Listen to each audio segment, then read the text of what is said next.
There's something almost magical about standing in a place where history whispers through the stones, a temple, a sacred grove, or the quiet remnants of an altar. You can almost feel the presence of those who came before, their prayers and rituals echoing across time. These ancient spiritual practices weren't just routines, they were lifelines, ways of connecting to something greater than themselves. And here's the astonishing part: many of those same practices are still alive today, woven into the fabric of our modern lives. Whether it's the calming rhythm of meditation, the communal power of ritual, or the quiet reverence of a moment of gratitude, the wisdom of the ancients hasn't faded, it's evolved, adapting to our world while keeping its soul intact. Think about the last time you lit a candle to set a mood, or took a deep breath to center yourself. These small acts might feel like personal habits, but they're part of a much older story. Thousands of years ago, people gathered around fires, chanted prayers, and sought harmony with the unseen forces of the universe. They understood what science is only now beginning to confirm: that mindfulness, connection, and ritual have the power to transform us. And the most beautiful part, you don't need ancient texts or secret knowledge to tap into that legacy. It's already here, waiting in the practices we've inherited without even realizing it. So why does this matter now in our fast-paced digital age? Because these traditions offer something rare, a way to slow down, to reconnect, to find meaning beyond the noise. They remind us that spirituality isn't about dogma. It's about the human experience, the shared longing for purpose and peace. In this video, we'll travel across continents and centuries, uncovering how these practices began, how they've survived, and why they still resonate so deeply. You'll discover how the past isn't just a relic, it's a living guide, offering tools to navigate the chaos of modern life. By the end, you might just see your own routines in a new light, recognizing the ancient threads woven into your daily moments. Ready to begin? Let's step into the story together. Long before cities covered the earth, before writing even existed, humans looked to the skies and the land around them with wonder, and the first spiritual practices were born.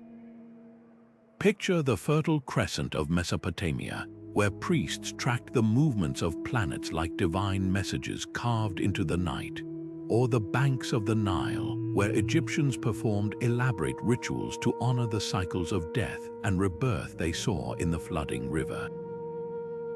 These weren't just ceremonies, they were attempts to decode the mysteries of existence itself. What's fascinating is how similar these early practices were across continents. In the Indus Valley, archaeologists have uncovered seals depicting figures in meditation, poses strikingly like yoga, while ancient Chinese oracle bones reveal a deep belief that the divine spoke through cracks in heated turtle shells. These practices all shared a common thread, a recognition that humans were part of something vast and interconnected. The Mesopotamians built ziggurats, massive step temples, to physically climb closer to the gods. The Celts marked solstices with bonfires, aligning their lives with the rhythm of the seasons, and in every case, these rituals were never solitary acts. They bound communities together, whether through harvest festivals that thanked the earth or funerary rites that comforted the living. Even today, when we gather for holidays or light candles in memory of loved ones, we're echoing those ancient impulses to mark the sacred in collective ways. But how did these traditions survive millennia? Part of the answer lies in their adaptability. Sacred stories were passed down orally long before they were written, changing subtly with each generation yet keeping their core truths. When writing did emerge, it often served spiritual purposes first. Think of the Rigveda's hymns in India or the pyramid texts of Egypt, some of humanity's oldest surviving words. Archaeologists have found amulets, altars, and even musical instruments buried with care, suggesting that music and objects played roles in worship just as they do now. Perhaps most remarkably, many practices endured precisely because they worked. The calming focus of meditation, the catharsis of prayer, the awe of standing beneath starry skies, these experiences transcend time because they answer a deep human need for meaning. What's striking isn't just the diversity of these early practices, but how often they converged on the same insights. Cultures that never met still developed similar concepts. The idea of an animating life force called prana, kai, or pneuma depending on where you stood, the importance of purification rituals, the belief that certain places held special power. It's as if spirituality was a language humanity was learning to speak simultaneously in different dialects, and that language is far from dead. When you pause to feel the sun on your face or write down things you're grateful for, you're participating in a conversation that began thousands of years ago, one that continues to shape how we find wonder, connection, and peace in our own lives. Imagine standing in a vast Siberian forest, the air thick with the scent of pine and the rhythmic beat of a drum echoing between the trees. Here, beneath the endless sky, a shaman moves between worlds chanting, dancing, calling upon spirits to heal the sick or guide the lost. This wasn't just ceremony, it was a lifeline for entire communities. Shamanism, one of humanity's oldest spiritual practices, thrived wherever people sought to bridge the seen and unseen. From the icy tundras of Mongolia to the rainforests of the Amazon, shamans served as healers, storytellers, and keepers of balance. They understood something profound, that illness and harmony weren't just physical, they were woven into the very fabric of the cosmos. What made shamans extraordinary wasn't just their role, but their methods. Drumming wasn't merely music, it was a vehicle for journeying into trance states, the steady rhythm mimicking the heartbeat of the earth. Plant medicines carefully harvested opened doors to visions and insights. Even the act of dressing in animal skins or feathers wasn't about costume, it was a transformation, a way of borrowing the wisdom of creatures that moved freely between realms. Today, we might call these techniques altered states of consciousness or holistic therapy, but for shamans, they were simply the language of the spirit world. And that language still speaks. Modern sound baths, where vibrations from singing bowls wash over participants, trace their roots to those ancient drum circles. The mindfulness exercises that calm our busy minds, they share DNA with the focused intentionality of shamanic rituals. But perhaps the most enduring legacy of shamanism is its view of interconnectedness. A Siberian shaman didn't just treat a fever, they addressed the imbalance in the community, the land, even the ancestors. This holistic approach, seeing health as a web of relationships, is startlingly relevant today. Forest bathing in Japan, ecotherapy programs, even the growing respect for indigenous land stewardship all carry echoes of that ancient wisdom. It's as if we're rediscovering what shamans always knew. Healing isn't just about the individual, but about our bond with everything around us. Now, let's turn to another practice that journeyed through time: meditation. Unlike the communal drumming of shamanism, meditation often feels like the most solitary of acts. Yet its roots are just as deep, stretching back to the dawn of civilization. Picture a yogi seated by the Ganges 5,000 years ago, or a Taoist sage observing the flow of breath like a river carving through stone. These weren't just moments of quiet, they were experiments in mastering the mind long before neuroscience mapped the benefits. What's remarkable is how meditation traveled, not just through monasteries and manuscripts, but through trade routes and cultural exchanges, adapting to each new home while keeping its essence intact. The same techniques that once prepared warriors for battle in Japan now help executives focus in boardrooms, proving that some tools are timeless. The practice of sitting in stillness, focusing the mind, and turning inward might seem like a modern wellness trend, but its origins stretch back further than most civilizations. 5,000 years ago along the Indus River, ancient yogis weren't just stretching their bodies, they were conducting radical experiments in consciousness. These early practitioners developed meditation not as an escape from life, but as a way to see reality more clearly. Their scriptures describe techniques startlingly similar to what we use today: observing the breath, noticing thoughts without attachment, cultivating compassion. What's extraordinary is how these methods spread, not through conquest or force, but simply because they worked. Buddhist monks carried meditation along Silk roads, while Hindu mystics preserved it in temple schools. Each culture adapted the practice while keeping its essence intact, like water taking the shape of different vessels without changing its nature. Fast forward to today, where meditation has shed its exclusively religious associations to become something remarkable, a universal tool for mental well-being. Neuroscience now confirms what those ancient practitioners knew instinctively, that focused attention rewires the brain. MRI scans show how regular meditation thickens the prefrontal cortex, our center for decision-making, while calming the amygdala's fear responses. But here's where ancient and modern wisdom converge beautifully. When you open a meditation app like Headspace, you're essentially getting the same core instructions a Buddhist novice might have received centuries ago. Notice your breath, let thoughts pass like clouds, return to the present. The packaging has changed, no longer temple bells but smartphone notifications, yet the transformative potential remains identical. Perhaps the most fascinating aspect of meditation's journey is how it democratized.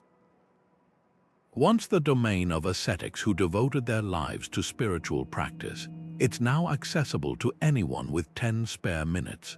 Office workers meditate between meetings, students use it to combat test anxiety, even hospitals incorporate mindfulness to help patients manage pain.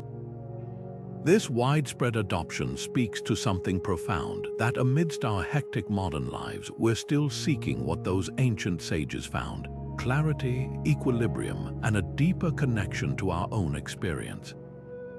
The techniques have endured precisely because they address fundamental human needs that technology can't fulfill. What both ancient texts and contemporary science agree on is meditation's power to reveal who we truly are beneath the noise. The Yoga Sutras describe this as chitta vritti nirodha, the stilling of thought's constant fluctuations. Modern psychology calls it metacognition, the ability to observe our own thinking patterns. By whatever name, this awareness creates space between stimulus and response, allowing us to break free from habitual reactions. When a 13th century Zen master and a 21st century CEO both recommend pausing to breathe before making decisions, we're witnessing wisdom that transcends time. As we move from the inner journey of meditation to the visible language of sacred symbols, consider this: every spiritual tradition eventually develops ways to represent the ineffable. Just as meditation gives form to formless awareness, symbols crystallize complex ideas into simple shapes that speak directly to our subconscious. The same impulse that led monks to visualize mandalas now leads us to wear meaningful jewelry or decorate our spaces with inspiring imagery. Whether etched in temple stones or displayed on smartphone wallpapers, these visual shortcuts to the divine prove that some human needs remain beautifully constant. A simple shape can hold the weight of centuries carved into temple walls, inked onto skin, or whispered in prayer. Symbols like the arm, the cross, and the ankh aren't just designs, they're containers of meaning, distilled wisdom passed hand to hand across generations. Take the arm symbol, for example. In Hinduism, this single syllable isn't just a sound, it's the vibration of creation itself, the hum of the universe given form. Ancient sages believed chanting it could align the body with cosmic rhythms, a concept modern science echoes when it studies how sound frequencies affect our nervous system. Or consider the Ankh, the Egyptian looped cross that symbolized eternal life. It wasn't just artwork, priests carried it in rituals to channel divine energy, while pharaohs clutched it as a key to the afterlife. Even today, you'll find it dangling from necklaces or tattooed onto wrists, a silent nod to humanity's oldest longing, to transcend the limits of time. What makes these symbols so enduring is their ability to communicate without words. A medieval Christian didn't need a sermon to understand the cross. Its intersecting lines spoke of sacrifice and redemption in a single glance. Similarly, the yin-yang symbol of Taoism captures the dance of opposites, light and dark, masculine and feminine, in one elegant swirl. These designs work like spiritual shorthand, bypassing the clutter of language to speak directly to our subconscious. That's why they've migrated so effortlessly into modern life. You might wear a Hamsa hand pendant to ward off negativity, or hang a dream catcher over your bed, never realizing you're participating in traditions that began when humans first tried to make sense of storms and stars. But symbols weren't just personal talismans, they shaped entire civilizations. Gothic cathedrals rose skyward as books in stone, their facades crammed with carvings that taught biblical stories to illiterate congregations. Islamic mosques rejected human imagery in favor of geometric patterns, reflecting the infinite nature of the divine through repeating fractals. Even street signs today owe a debt to ancient sacred symbols. The medical caduceus slithering with snakes traces back to Hermes, while the recycling logo's 3 arrows mimic Celtic triskells, symbols of eternal motion.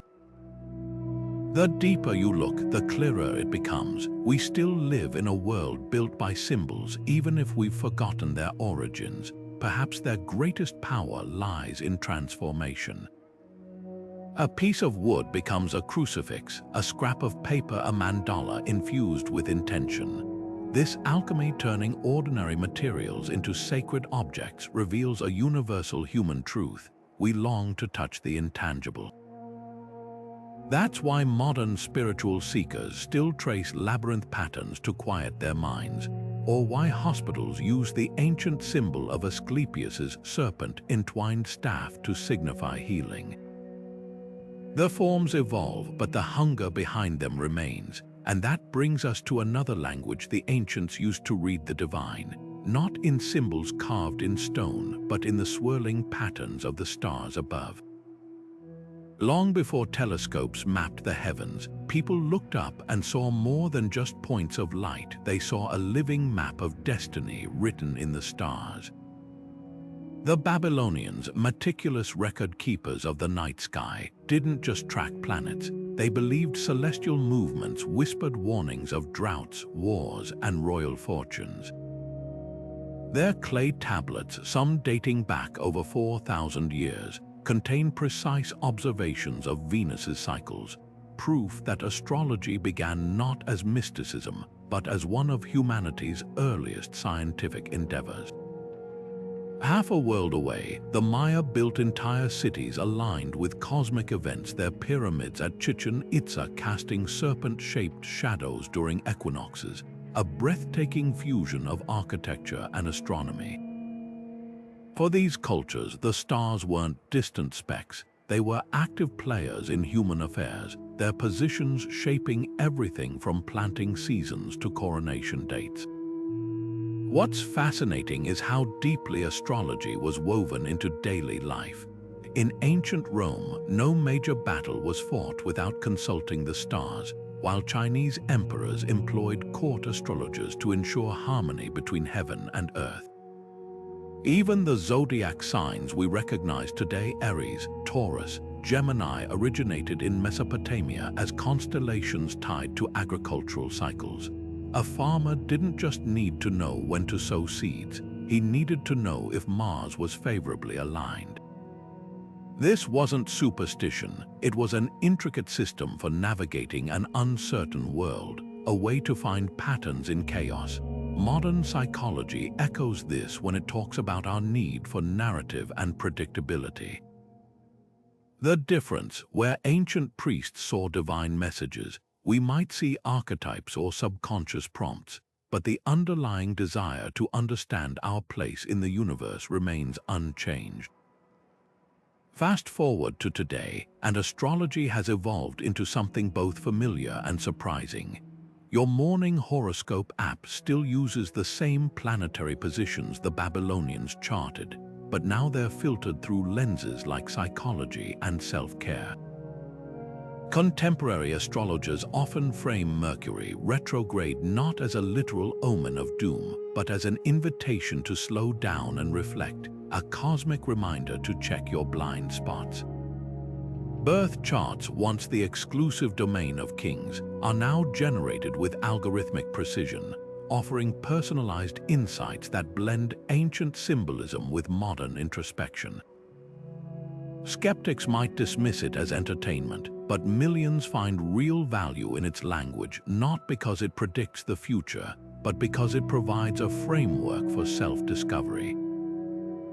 When someone says, "That's such a Scorpio thing to do," they're tapping into a symbolic system older than the pyramids, one that turns celestial math into a mirror for human nature. The endurance of astrology speaks to something profound, our need to feel connected to something vast. In an age of artificial light and screen glow, we've lost the nightly spectacle that awed our ancestors, a sky so bright it demanded stories. Astrology keeps that wonder alive, offering a bridge between scientific curiosity and spiritual yearning. NASA can map the cosmic microwave background, but when you look up at Orion's belt, you're seeing the same stars that guided sailors, inspired poets, and made ancient stargazers feel both tiny and significant. That duality of feeling grounded yet boundless is perhaps astrology's greatest gift. It reminds us that we're made of stardust, participants in a cosmic dance that began long before us and will continue long after. Now, let's turn from the celestial to the earthly, specifically, to the aromatic world of herbs and incense. If astrology was humanity's way of reading the sky, then the ritual use of plants was its grounding counterpart, a tactile connection to the sacred. Picture an Egyptian temple where priests burned kaifi, a complex incense blend of honey, wine, and 16 herbs to purify the air for prayers, or a Native American sweat lodge where sage smoke carries intentions to the spirit world. These weren't just pleasant smells, they were technologies of transformation, turning ordinary spaces into thresholds between realms.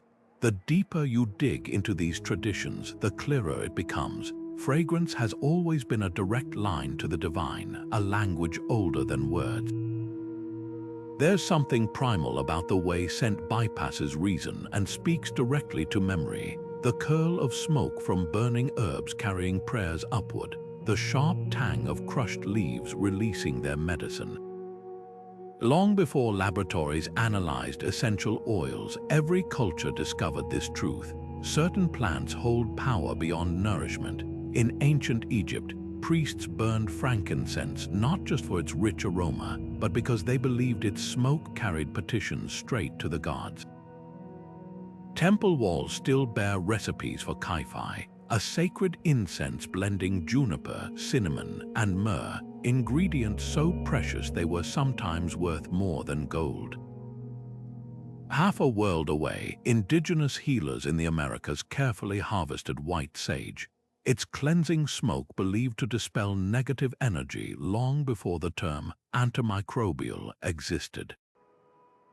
These traditions weren't mere superstition, they were sophisticated systems of wellness, recognizing what modern science now confirms, that scent molecules interact with our limbic system, the brain's emotional core, in ways that can calm, focus, or uplift. Consider the humble lavender sprig. Roman soldiers stuffed it into their sandals to soothe tired feet, while medieval monks tucked it into pillows to ease insomnia. Today, its essential oil fills diffusers in homes and hospitals alike, bridging ancient wisdom and modern neurology.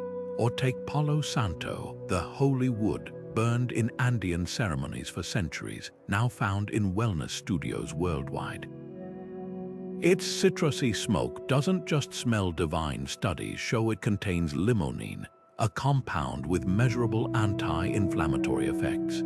This intersection of tradition and science reveals a profound pattern. When rituals endure for millennia, there's often practical wisdom beneath the symbolism.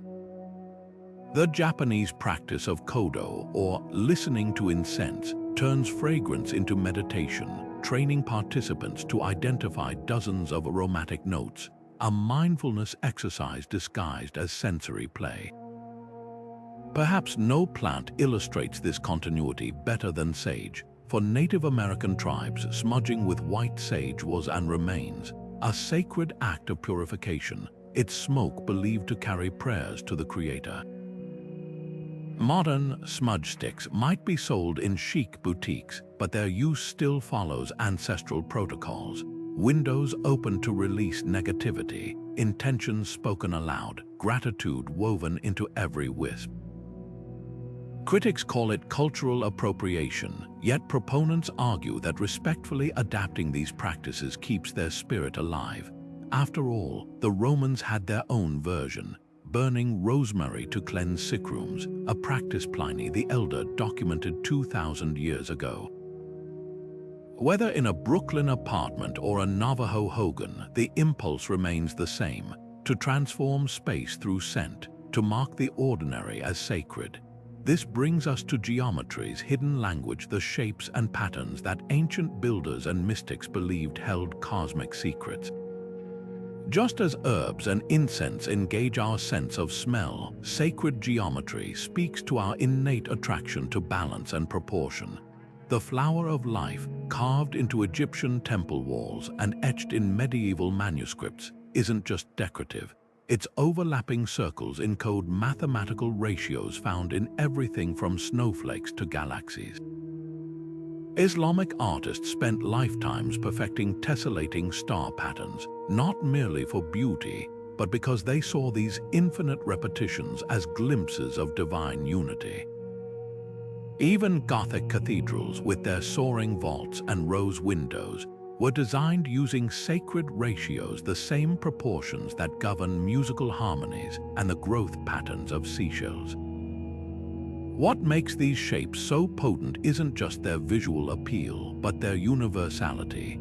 A mandala's concentric circles mirror the iris of an eye, the cross-section of a tree, the structure of an atom. The spiral, seen in Celtic knots, Fibonacci sequences, and hurricane formations, becomes a bridge between microcosm and macrocosm. Modern architects still employ these principles, whether consciously or intuitively, proving that certain proportions simply feel right to the human psyche. When you stand beneath the dome of the Pantheon or trace the intricate mosaics of the Alhambra, you're experiencing what the ancients knew. That geometry isn't just measurement, it's a visual hymn to the order underlying existence. From fragrant smoke to perfect forms, these enduring practices share a common thread: the human desire to make the intangible tangible. Whether through scent that alters mood or shapes that evoke awe, we've always sought ways to touch the transcendent. And that's the true magic of these traditions. They give us handles for the ineffable, tools to shape inner experience. The next time you light a candle, pause to consider. You're participating in a ritual as old as civilization itself, one that transforms fleeting moments into something sacred. There's a hidden language written into the very fabric of reality, a silent code of shapes and ratios that ancient architects and mystics believed held the secrets of creation itself. Walk into any great cathedral, and you'll feel it the way soaring arches seem to pull your gaze heavenward, or how sunlight streams through rose windows in mathematically perfect patterns. These aren't accidents of design, they're deliberate applications of sacred geometry, a visual theology that turns stone and glass into prayers. The Great Pyramid of Giza, for instance, isn't just an impressive tomb. Its sides align with celestial precision, its chambers resonate with specific sound frequencies, and its proportions encode the golden ratio, a mathematical constant found in everything from nautilus shells to spiral galaxies. Consider the flower of life, an intricate pattern of overlapping circles discovered in temples from China to Ireland. At first glance, it looks like decorative art, but this design is actually a geometric primer containing within it the building blocks of existence. Ancient traditions held that this single diagram could generate every possible shape in the universe, from the hexagonal cells of a honeycomb to the molecular structure of water. Modern physicists have found startling echoes of this idea in quantum field theory, where fundamental particles emerge from underlying geometric patterns. Whether carved into Egyptian temple walls or etched in Leonardo da Vinci's notebooks, this symbol represents humanity's oldest intuition, that beneath life's apparent chaos lies exquisite order. The golden ratio, approximately 1.618, might sound like dry mathematics until you realize it's the proportion your own body follows. Measure the length of your forearm compared to your hand, or observe how your facial features align, and you'll find this same ratio repeating. Greek sculptors used it to create figures of perfect beauty, while Renaissance painters like Botticelli employed it to compose masterpieces that feel instinctively balanced. But here's what's truly remarkable. This divine proportion appears with uncanny frequency in nature, in the curve of fern fronds unfurling, the spiral arms of hurricanes, even the branching patterns of your lungs and blood vessels. Sacred geometry suggests we're not just observers of this cosmic design, we're expressions of it. This ancient knowledge didn't disappear, it transformed. Walk through any modern city and you'll spot its influence everywhere. The Parthenon's proportions live on in neoclassical bank buildings, their columns whispering of stability and timeless value. The spiral of the Guggenheim Museum in New York mirrors the chambered nautilus, drawing visitors upward in a seamless flow. Even smartphone designers use these principles unconsciously. The most pleasing screen dimensions, the most intuitive icon arrangements often align with ratios known since antiquity. Perhaps this explains why certain spaces instantly feel right, whether it's a medieval chapel or a well-designed living room. When environments reflect nature's geometry, they resonate with something deep within us. Sacred geometry's greatest lesson might be its vision of connection. The same shapes govern galaxies and snowflakes, temples and DNA. A Buddhist mandala's intricate layers mirror the structure of an atom's electron shells, while the hexagonal tiles of Islamic mosaics anticipate the molecular lattices of graphene. These aren't coincidences, they're reminders that everything participates in a grand pattern. When 13th century Masons encoded astronomical knowledge into cathedral floors, or Tibetan monks spent weeks crafting sand mandalas only to sweep them away, they were teaching the same truth. That form is temporary, but the principles behind it endure. Now, let's explore how humanity sought to read these cosmic patterns in another way, not through stationary shapes, but through dynamic signs and omens. If geometry reveals the universe's underlying order, divination represents our attempt to interpret its ever-changing messages. From the crackle of burning bones to the fall of yarrow stalks, ancient practices turned chance into meaning, finding guidance in what might seem like random events.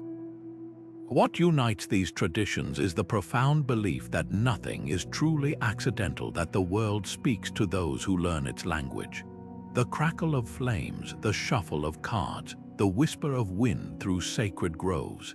Since the dawn of civilization, humans have sought signs in the seemingly ordinary, believing the divine speaks through the language of chants.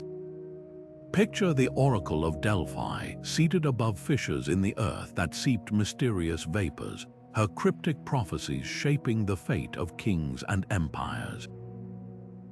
Pilgrims traveled for weeks to ask their burning questions, trusting that the Pythia's trance-like utterances held truths no mortal could conjure alone.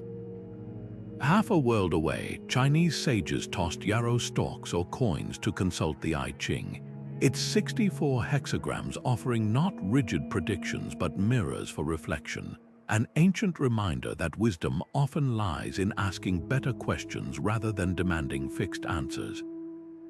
What united these practices wasn't superstition, but a profound recognition that uncertainty is the one constant in human life, and divination offered a way to navigate it with grace.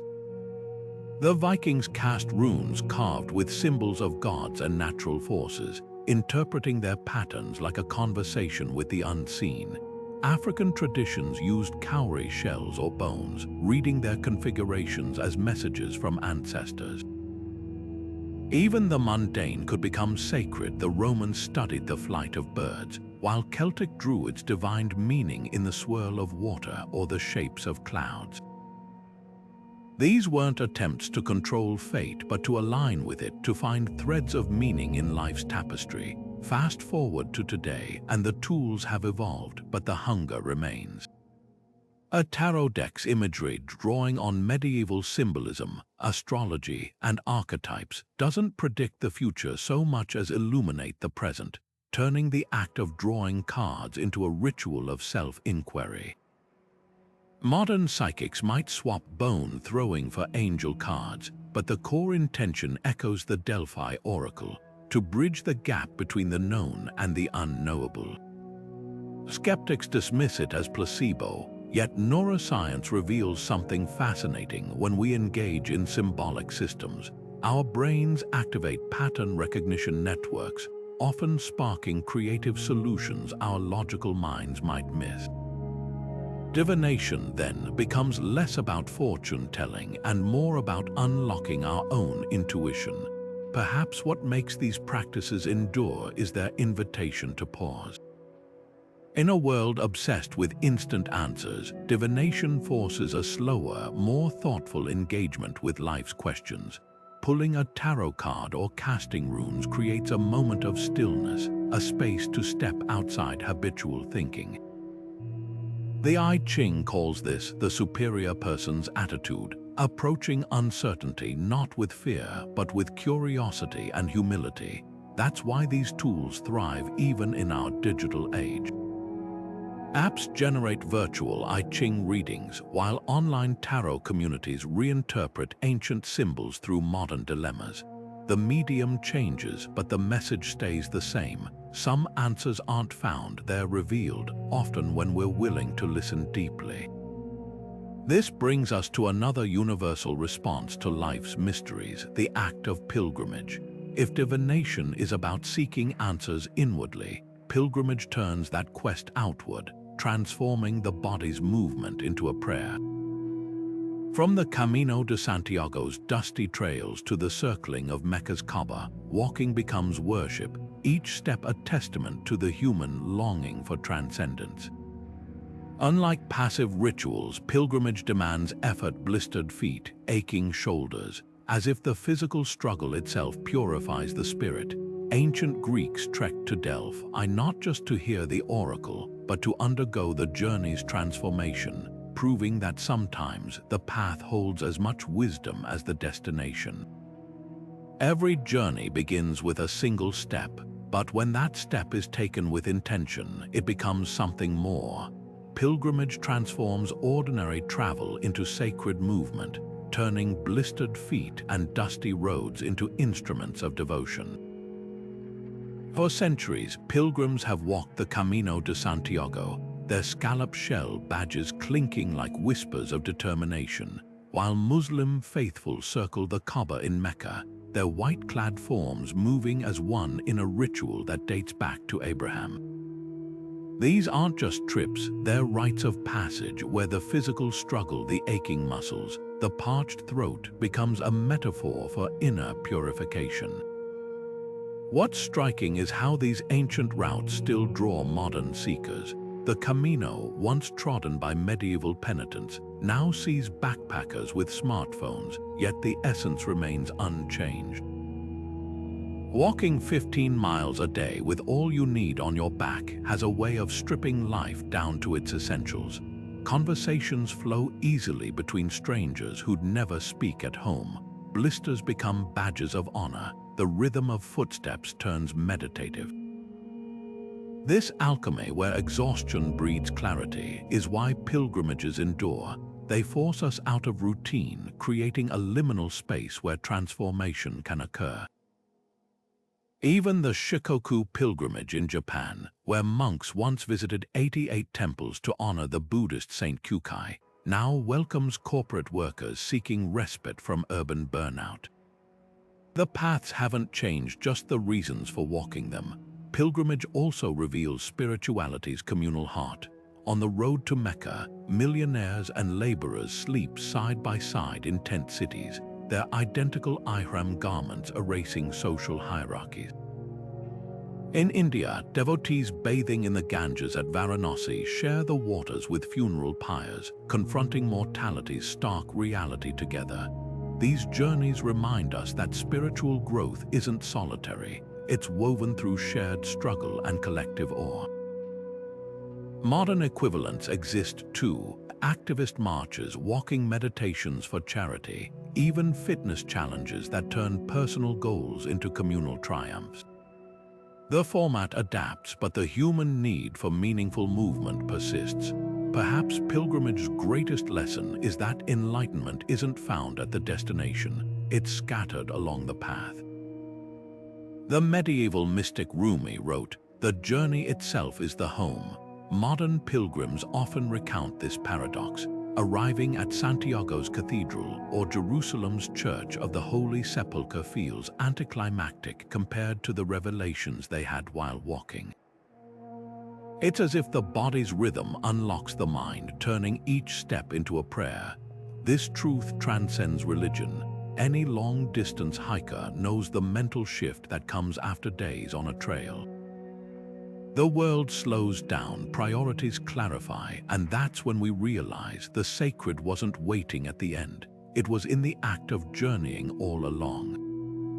Now, imagine trading steady footsteps for swirling robes and rhythmic stomps, the shift from pilgrimage linear progress to dance's cyclical ecstasy. If walking quiets the mind, dance sets the spirit alight, proving that the body itself can be an instrument of transcendence. From Sufi whirling to Native American powwows, movement becomes prayer when words fail. A dervish's spinning mirrors planets in orbit, their skirts flaring like galaxies, while Hindu devotees enact Krishna's stories through intricate mudras. These aren't performances, they're embodied myths, ways of dancing the divine into being. Even today, when someone sways at a concert or loses themselves in a club's beat, they're tapping into an ancient truth that rhythm and motion can carry us beyond ourselves into joy too vast to name. The link between dance and devotion runs deeper than mere celebration. In West African Yoruba traditions, specific steps invoke particular Orisha's deities who descend to possess the dancers, speaking through their movements. Haitian Vodou ceremonies use polyrhythmic drumming to guide participants into trance states where the sacred and human intersect. These practices recognize what neuroscience now confirms: that rhythmic movement synchronizes brain waves, alters consciousness, and releases tension. When flamenco dancers stamp out sorrow in cathartic zapatados, or when Hasidic Jews leap in frenzied joy during a Tish gathering, they're accessing what pills and therapy strive for: a reset of the soul. What makes sacred dance so potent is its democracy. You don't need wealth, education, or even language to participate, just a body willing to move. In Bali, farmers become celestial nymphs in barong performances. In Appalachia, shakers channel divine energy through shaking limbs. The forms vary wildly, but the goal remains constant: to bypass the intellect and let the body speak its wisdom. Modern dance therapy, ecstatic dance workshops, even the viral phenomenon of silent discos in nature, all are secular echoes of this ancient impulse. Whether in a temple or a TikTok trend, when humans move together to rhythm, we touch something timeless: the joy of being alive, expressed through muscle and bone. From pilgrimage purposeful strides to dance's unleashed energy, these practices remind us that spirituality isn't confined to quiet contemplation. Sometimes the sacred roars to life through motion, through feet pounding earth or hips swaying to drums. They prove that the body isn't just a vessel for the soul, it's the soul's loudest voice. There's a moment in every sacred dance when the dancer disappears, when the spin of a dervish's robes blurs into a whirling galaxy, or the precise mudras of a Bharatanatyam performer become living scripture. This isn't performance, it's embodiment, the body becoming a bridge between earth and the divine. Take the whirling dervishes of Sufism, their white skirts fanning like lotus petals as they pivot on one foot, arms outstretched, one palm to heaven, the other to earth. Their rotation isn't just movement, it's a reenactment of cosmic order, the axis of their bodies mirroring planets in orbit. Rumi, the 13th century mystic who inspired this practice, called it listening with the soul. And the secret lies in the physics. The repetitive spinning induces a trance state, quieting the mind's chatter to make room for revelation. Modern neuroscience confirms this rhythmic movement synchronizes brain waves, unlocking altered states of consciousness that artists and mystics have sought for millennia. Half a world away, Hindu temple dancers master Bharatanatyam, where every flick of a wrist or stamp of a foot tells sacred stories. Their intricate gestures, called mudras, are a silent language depicting everything from lotus blossoms blooming to gods slaying demons. These dances weren't entertainment, they were offerings, a way to make mythology tangible. A dancer portraying Krishna wouldn't just mimic playing the flute through precise movements. They became the flute, the music, the divine love radiating from the notes. This tradition survives today, not just in temples but in studios worldwide, where students learn that dance isn't about steps, it's about devotion in motion. West African traditions take this further, with dances that invite deities to walk among the living. In Yoruba ceremonies, drumbeats summon orishas, divine forces of nature, who mount dancers, transforming their movements into sacred vessels. A dancer channeling Shango, the god of thunder, moves with explosive power, while one embodying Yemoja, mother of oceans, sways like rolling waves. This isn't metaphor. Participants describe a palpable shift, as if their consciousness steps aside to make room for something greater. Modern psychology might call it dissociation, but for practitioners, it's the ultimate communion, proof that the body can become a portal. Fast forward to today, and you'll find these ancient impulses alive in unexpected places. Ecstatic dance circles skip formal choreography, urging participants to move however the music guides them, a direct descendant of Dionysian rites where Greeks danced themselves into frenzied unity with the divine. Yoga flows merge asana with dance, turning sun salutations into poetry in motion. Even fitness trends like shamanic cardio borrow from these roots, proving that when we move with intention, exercise becomes ritual. The common thread: dance transcends words. Whether in a 13th century Turkish tech or a 21st century Brooklyn loft, when bodies move in rhythm, they speak a language older than scripture. Now let's turn from the body's motion to the voice's power. If dance is prayer through movement, then chanting is its sonic counterpart, a way to shape breath into sacred sound. Picture Tibetan monks vibrating the air with deep, multiphonic chants, their voices layering like tectonic plates shifting. These aren't songs, they're sonic mandalas designed to resonate through the body and alter consciousness. The Gregorian chants of medieval Europe worked similarly, their Latin syllables stretching into melismas that seemed to dissolve time. What unites these traditions is the belief that sound isn't just heard, it's felt, a vibration that can rearrange the very cells of the listener. Modern science lends credence to this. Studies show chanting reduces stress hormones, synchronizes heartbeats among groups, and even boosts immune response. The ancients knew this intuitively, that when voices unite in rhythm, they create something greater than the sum of their parts. From the Sanskrit Om to the Hebrew Amen, sacred syllables distill complex truths into resonant simplicity. Hindu mantras like Hare Krishna are called mind-protecting phrases not because they ward off evil, but because their repetition crowds out mental clutter. Indigenous shamans use repetitive vocalizations to journey between worlds, while Japanese Shinto priests chant Norito prayers so precise, a single mispronunciation was believed to invalidate the ritual. This reverence for sound's precision survives today in music therapy, where toning exercises use vowel sounds to release emotional blockages. The insight is universal. Vibration bridges inner and outer worlds, turning breath into a tool for transformation.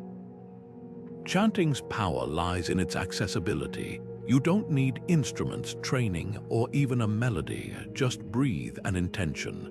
That's why it's thrived from Himalayan monasteries to American protest marches, where crowds chanting, "We shall overcome," forged collective courage.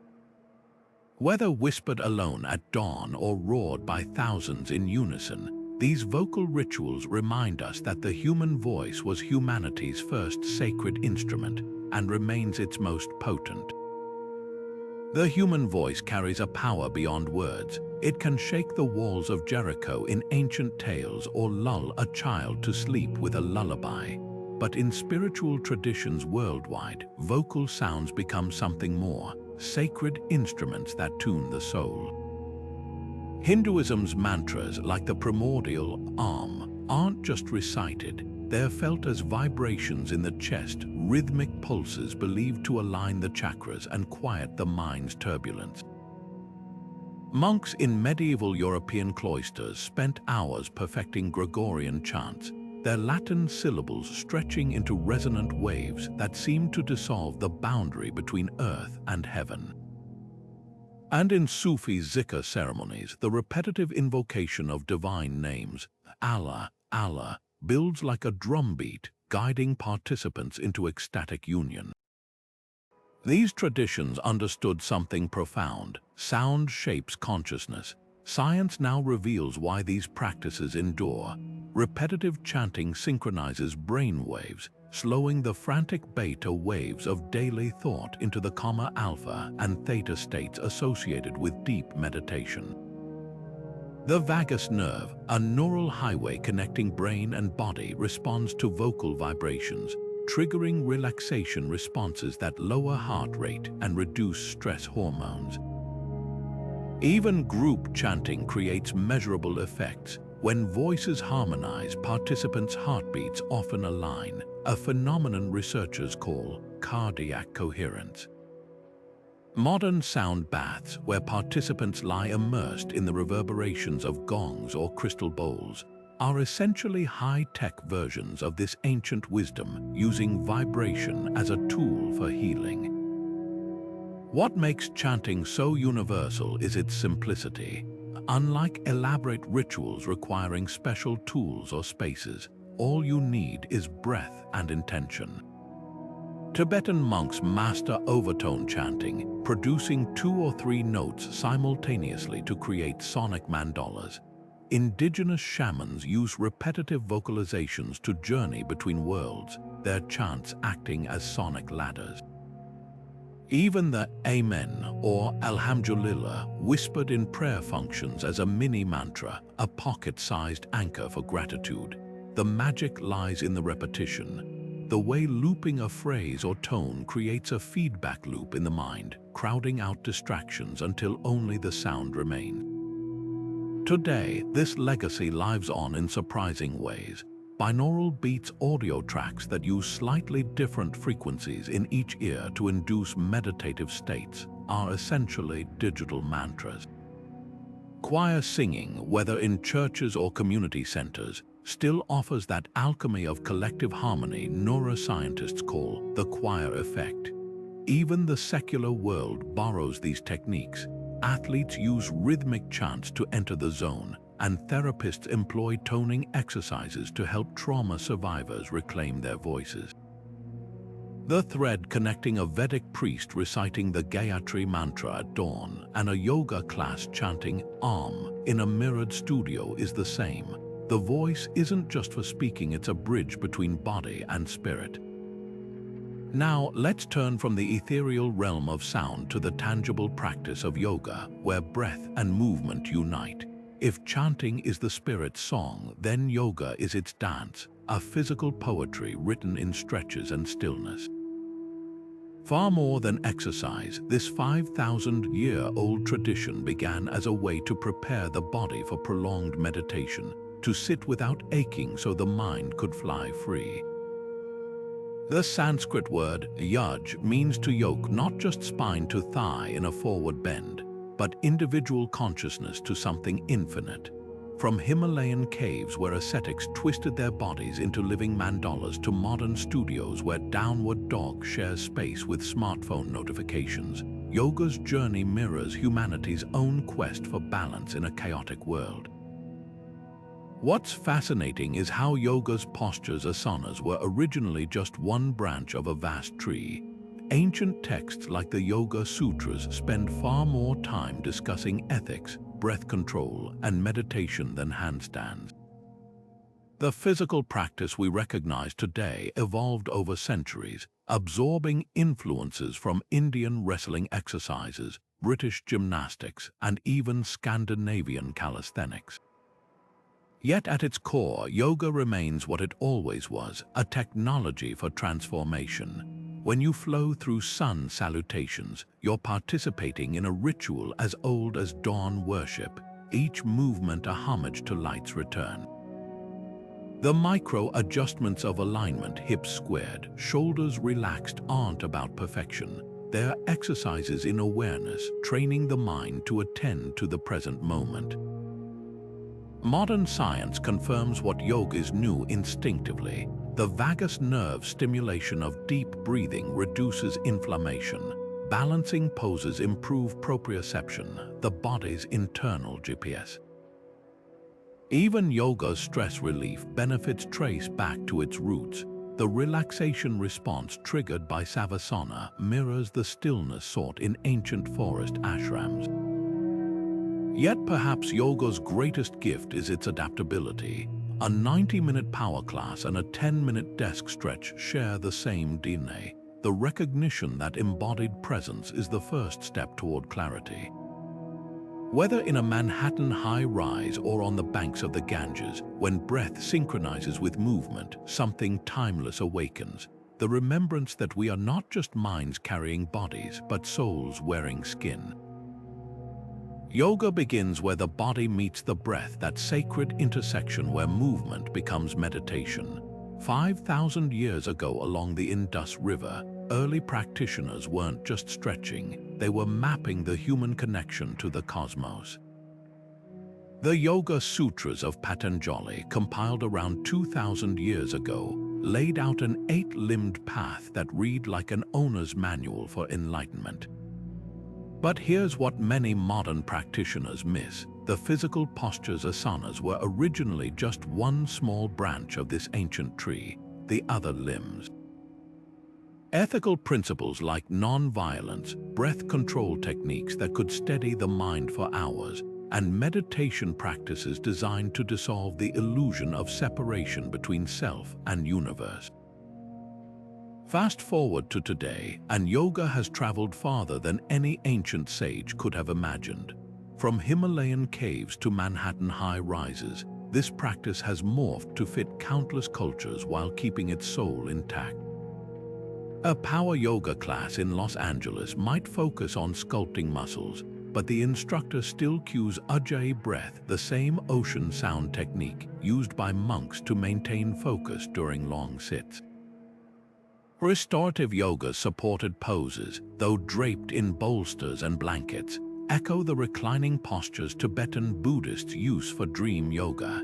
Even goat yoga, yes, with actual goats wandering the studio, taps into yoga's original purpose, to cultivate present moment awareness, though now with added bleating. The secret to yoga's endurance lies in its genius for translation. When British colonialism brought Indian yoga to the West, it merged with European gymnastics to create the dynamic flows we recognize today.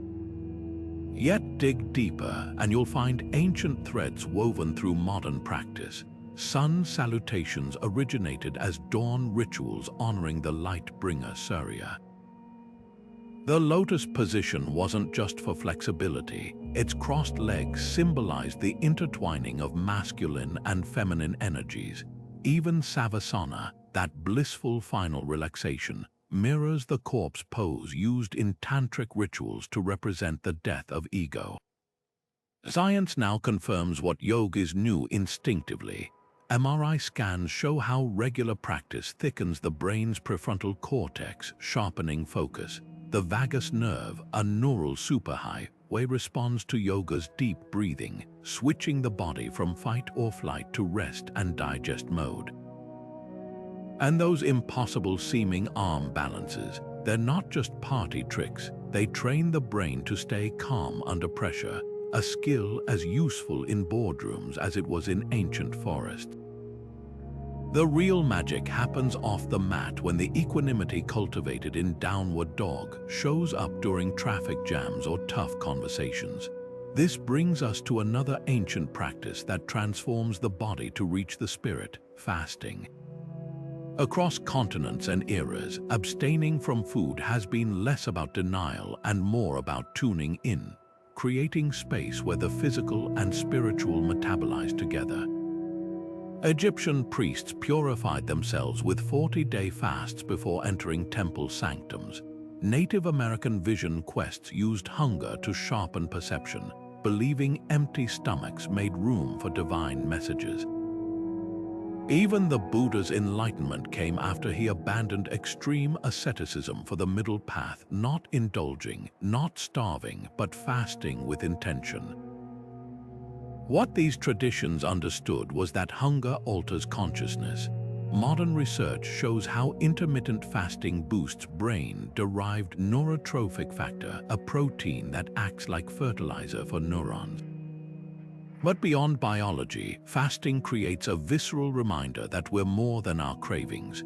When Ramadan observers break their daily fast with dates and water, or when yogis drink warm lemon water after a cleanse, the first bite tastes sacred, a reminder that nourishment is a gift, not a given.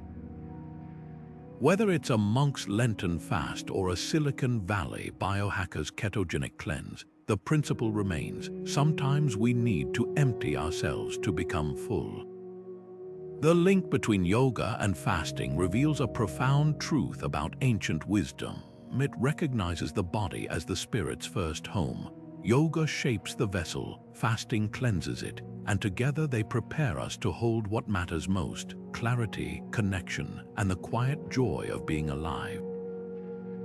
These aren't relics of the past, they're user manuals for being human, written in the language of breath and bone. Fasting is one of humanity's oldest spiritual technologies, a deliberate pause in the rhythm of consumption that creates space for something deeper to emerge. Picture an Egyptian priest in the temple of Karnak, abstaining from food for 40 days before performing sacred rites, believing an empty stomach made him a clearer vessel for divine messages. Or a Lakota elder on a vision quest, enduring days without nourishment atop a solitary butte, waiting for the spirits to speak through the growling hunger. Across traditions, from the Ramadan fasts of Islam to the Yom Kippur abstentions of Judaism, the act of withholding food wasn't about punishment. It was a recalibration, a way to sharpen the senses and quiet the distractions of the body so the soul could hear itself think. What's striking is how similar these practices were, despite oceans and centuries separating them. Hindus observe Ekadashi fast twice monthly to honor Vishnu, while early Christian mystics like Saint Anthony retreated to the desert, subsisting on minimal sustenance to strip away worldly attachments. Indigenous cultures from the Amazon to the Arctic incorporated fasting into coming-of-age rituals, treating hunger as a gateway to maturity and vision. The common thread, a recognition that fullness can sometimes cloud clarity, that in the absence of physical satiation, other kinds of nourishment emerge. Modern science lends credence to this ancient intuition. Studies show fasting triggers autophagy, the body's process of recycling damaged cells, while ketosis, the metabolic state reached after prolonged abstinence, can heighten mental focus and even induce mild euphoria. Today's wellness trends often repackage these age-old practices with new labels. Intermittent fasting, where eating is restricted to specific windows, mirrors the monastic schedules of medieval Europe, where monks ate only between sunrise and midday. Juice cleanses and detox diets echo the purifications undertaken by Greek pilgrims before visiting Delphi's oracle. Even the buzz around biohacking owes a debt to ascetics who experimented with fasting as a tool for transcendence. The difference, where ancient fasts were communal, entire villages abstaining together during holy days, modern versions often feel solitary, missing the collective dimension that turned deprivation into shared purpose. Perhaps fasting's greatest lesson is its reminder of impermanence. Breaking a fast, whether with the pre-dawn suhoor meal of Ramadan or the ceremonial breaking of bread in Christianity, transforms simple foods into sacred offerings. A date dipped in yogurt tastes like a banquet when eaten after sunset prayers. A sip of water feels like a blessing after hours of thirst. This cyclical rhythm, depletion followed by gratitude, trains the mind to see abundance where it once saw lack. It's no accident that many fasting traditions coincide with celestial events, equinoxes, solstices, lunar phases. By aligning personal discipline with cosmic cycles, these practices whisper an essential truth, that we are not just bodies needing fuel, but participants in a grander rhythm. Now, let's turn from the waking world's abstentions to the mysterious realm of dreams where the ancients believed fasting often opened the door. In cultures worldwide, dreams weren't just neural static. They were messages, maps, even alternate realities. Egyptian priests slept in temple sanctuaries to receive divine visions, recording their dreams on papyrus as coded guidance. Greek pilgrims flocked to the Asclepieion, where they'd fast, bathe, then lie in the Abaton chamber, hoping the god of healing would visit them in sleep with prescriptions for their ailments. Indigenous shamans from Australia to the Americas trained for years to master dream time, a state where they could travel between worlds or diagnose illnesses in the community. What unites these traditions is the belief that dreams are a dialogue not with the subconscious, as Freud theorized, but with something vast and intelligent. The Senoi people of Malaysia took this further, cultivating what they called dream yoga, a practice of confronting threats in dreams to gain power over waking fears. Tibetan Buddhists developed similar techniques, teaching lucid dreaming as a way to prepare for the afterlife's bardo states. Even the Bible and Quran overflow with prophetic dreams, from Joseph's grain storing visions to Muhammad's celestial journey. The insight was universal. The night wasn't empty. It was a school. Modern science is just beginning to catch up, researchers now study how REM sleep enhances memory consolidation and problem-solving validation for what ancient cultures knew instinctively. Contemporary therapies use dream journaling to process trauma, while apps promise to induce lucid states, yet something essential has been lost in translation. Where ancestors saw dreams as communal currency shared around fires, interpreted by elders, we often treat them as private curiosities. The shift reveals a deeper hunger, not just to decode dreams, but to reconnect with the sense that we're part of a story larger than ourselves. From fasting's physical surrender to dreaming's nocturnal voyages, these practices share a common goal: to dissolve the illusion of separation. Whether through hunger's sharp lens or sleep's fluid visions, they remind us that wisdom often arrives when we loosen our grip on the familiar. And that's the thread running through all enduring spiritual traditions: the courage to step beyond the known, trusting that what we find there will reshape how we walk in daylight. Dreams have always been more than just nighttime stories. They were sacred texts written in the language of symbols, waiting to be decoded. In ancient Egypt, priests kept meticulous dream books, interpreting visions of snakes as rebirth or flying as divine favor. Temples housed special chambers called sleep sanctuaries, where seekers would fast and pray before lying down, hoping the gods would speak through their dreams.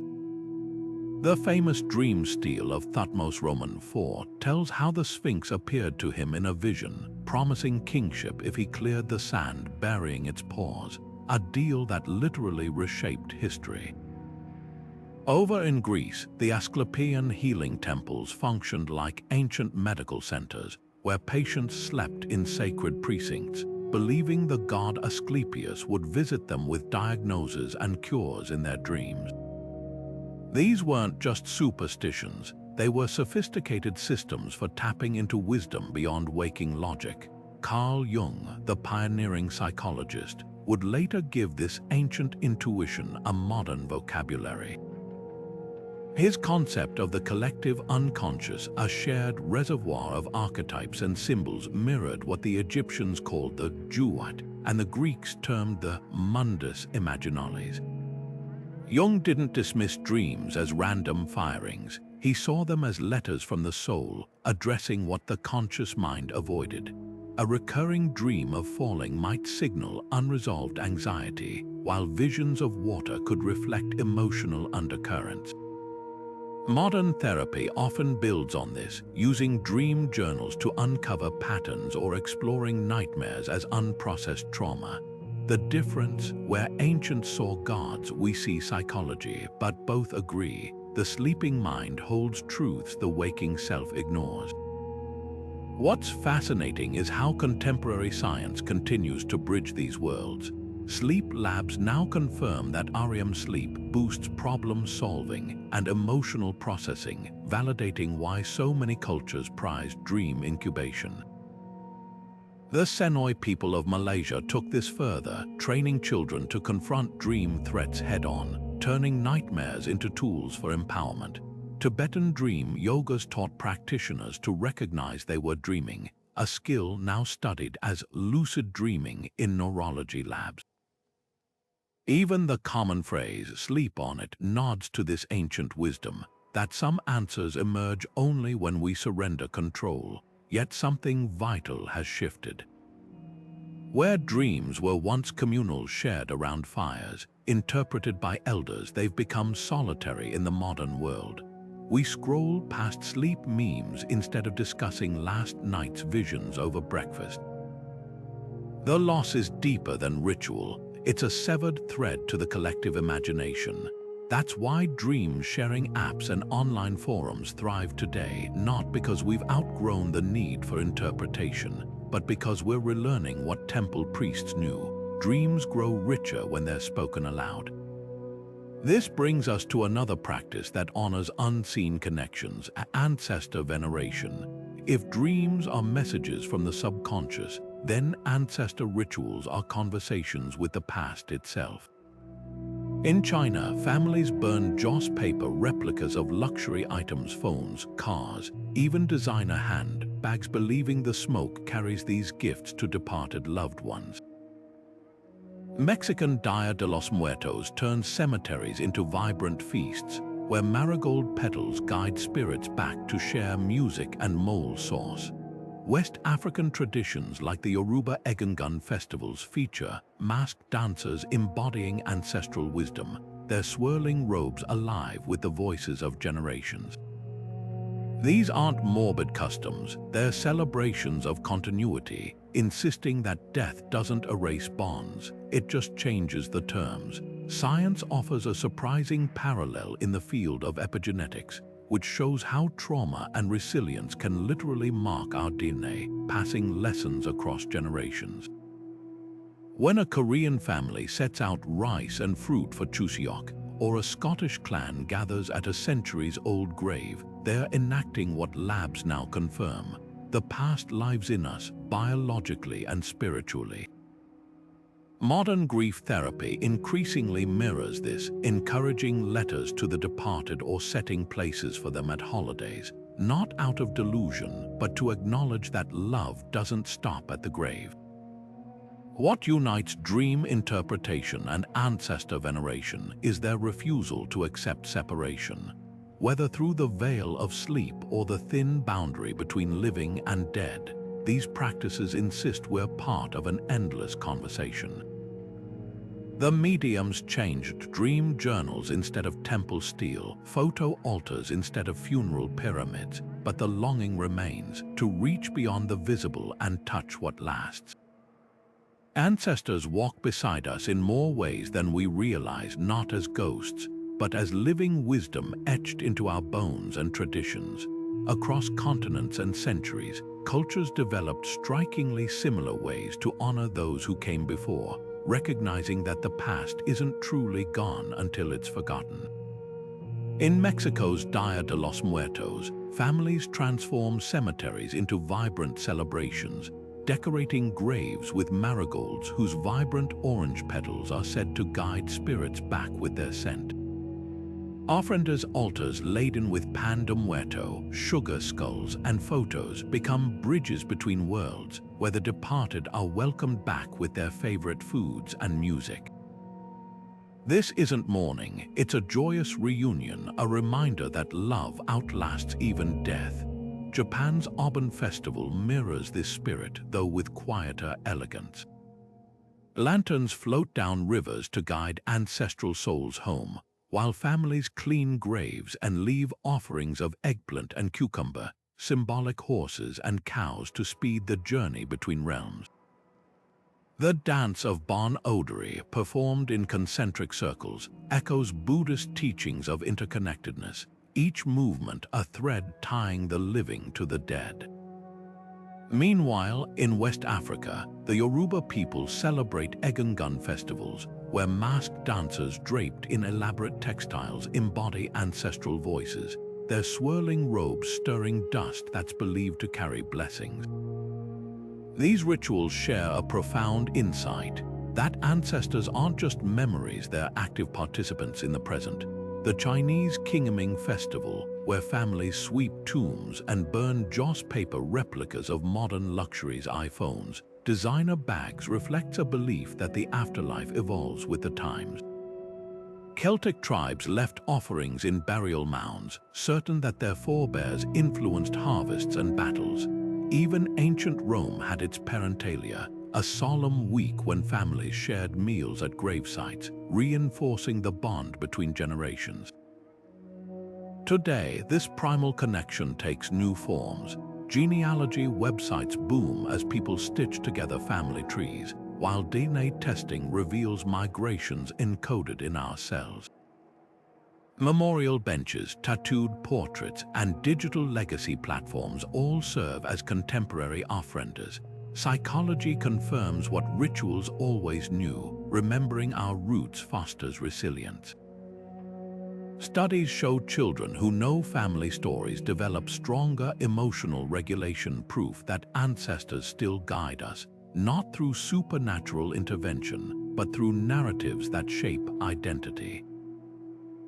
What makes these traditions endure isn't just sentiment, it's their practicality. Ancestor Veneration answers existential questions. Where do I come from? Who walks with me? In a fragmented modern world, these practices offer belonging, grounding us in stories larger than our individual lifespans. When a Scottish clan gathers at a centuries-old graveyard or a Vietnamese family sets out rice for hungry ghosts, they're asserting a defiant truth. The line between living and dead is thinner than we think. Now let's turn from the oral traditions of ancestor veneration to the written word's sacred power. If rituals keep the past alive through action, then texts preserve it through ink and parchment, each stroke a pact with eternity. The Vedas of Hinduism, memorized for millennia before being written, were called Shruti, meaning that which is heard, as if the verses themselves were divine vibrations captured by sages. The Torah's meticulous scribbled traditions demand that every letter be perfect. A single error condemns an entire parchment to ritual burial. These weren't just books, they were living entities, bridges between earth and heaven. What unites sacred texts across faiths is their belief that words can hold the infinite. The Quran's calligraphic beauty transforms Arabic into visual art, its recitation believed to heal and protect. Buddhist sutras, often wrapped in silk like precious relics, contain not just teachings but Dharma treasures, maps to enlightenment. Even secular texts inherit this aura. Libraries and constitutions become secular shrines, their words treated with reverence. The magic lies in transformation. Ordinary language becomes a vessel for the extraordinary, proof that humanity has always sought to press the divine onto paper. Sacred texts are more than words on a page, they're living conversations across centuries, where the deepest questions of existence meet answers that still resonate today.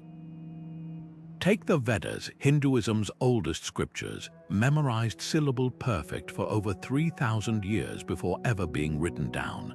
These hymns weren't just poetry, they were sonic blueprints of the universe, their Sanskrit vibrations believed to harmonize the listener with cosmic order.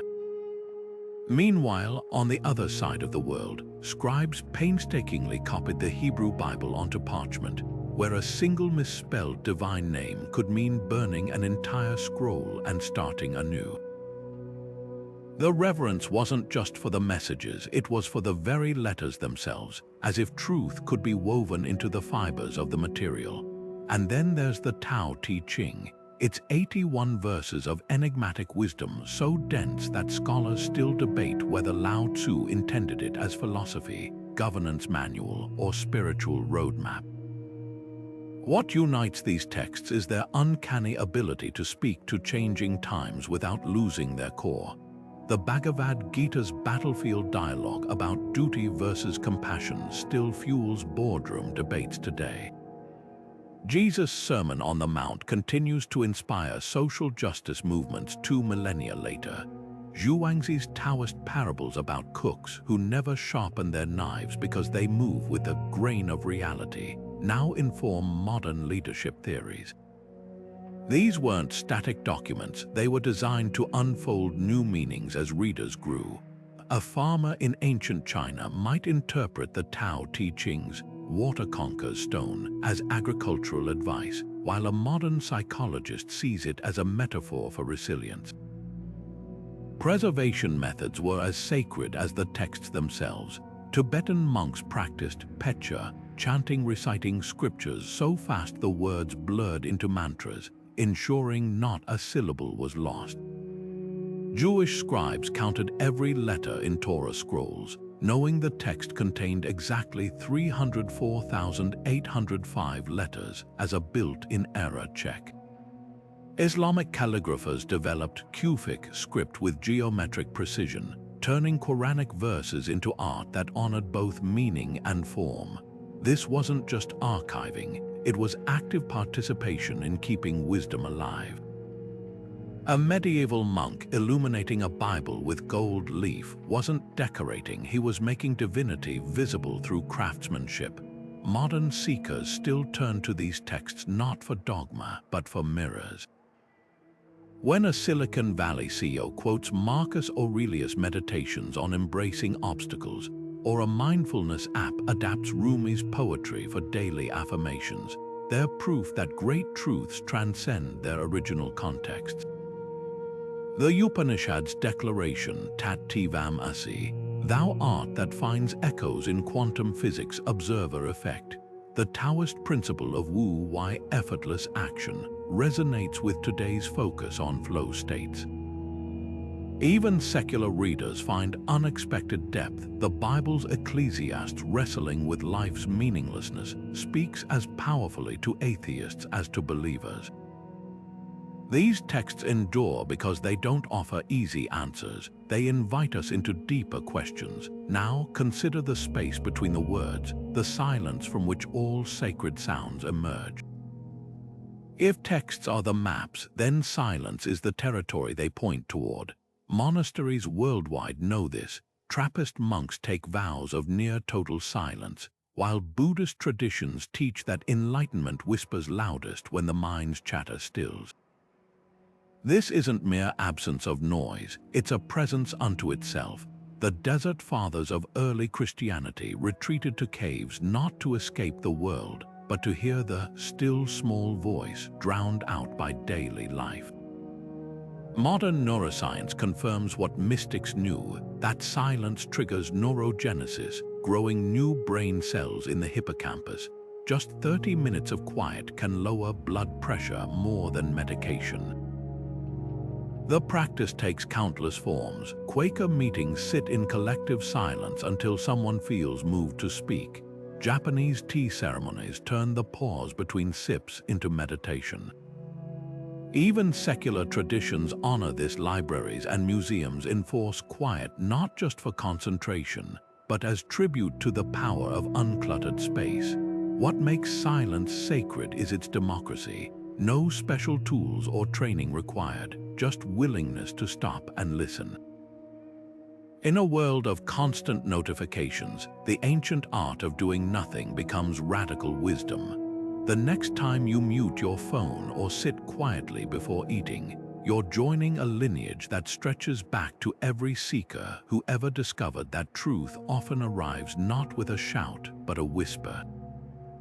Silence isn't just the absence of sound, it's a presence, a space where the soul can finally hear itself. Monastic traditions have long understood this.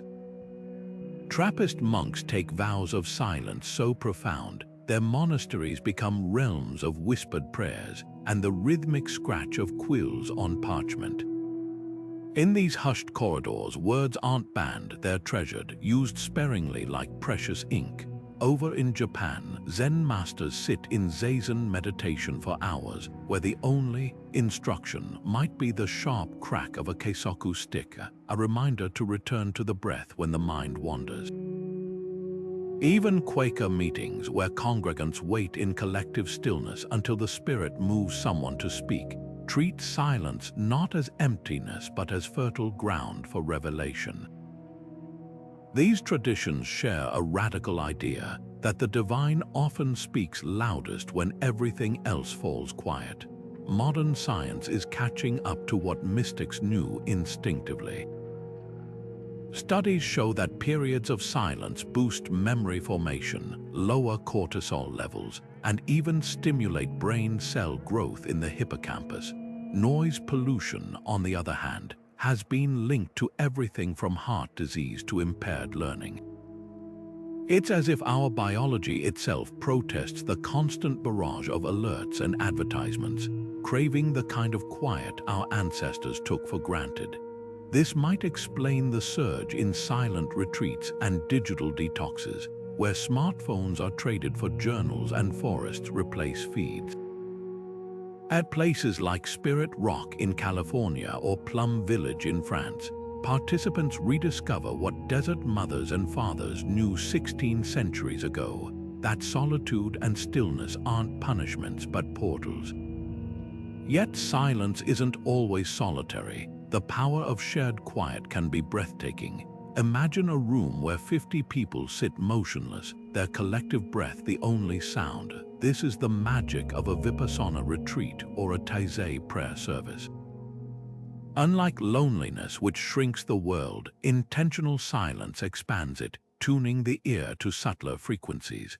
The rustle of leaves, the distant call of a bird, the pulse of your own heartbeat. Indigenous cultures have long used silent vigils to attune to nature's rhythms, whether Inuit hunters waiting hours for seals or Aboriginal elders, listening to the land for guidance. In a world that equates value with visibility and worth with productivity, choosing silence becomes an act of rebellion, a refusal to be commodified. The paradox. True silence isn't about shutting out the world, but hearing it more deeply. Benedictine monks observe silence of the eyes, alongside speech, avoiding unnecessary glances to cultivate inner focus. In Sufism, the practice of samt involves listening so intently to music or poetry that the self dissolves into the experience. Even secular spaces honor this principle. Libraries, art galleries, and forests invite us to engage without words, proving that silence isn't passive but profoundly participatory. When you walk through a cathedral or stand beneath towering redwoods, the hush isn't empty. It's charged with unspoken connection. Now, let's turn from the quiet to the crackling, radiant energy of fire, an element that has captivated spiritual imagination since humans first gathered around its warmth. If silence is the blank page, fire is the first stroke of ink, transforming darkness into ceremony. From Zoroastrian temples where sacred flames burn uninterrupted for centuries to Hindu yajna rituals where offerings dissolve into smoke, fire has always been more than a tool. It's a living bridge between earthly and divine. The flickering dance of flames mirrors the human soul's restless yearning. While its heat purifies, its light reveals, and its hunger consumes what no longer serves.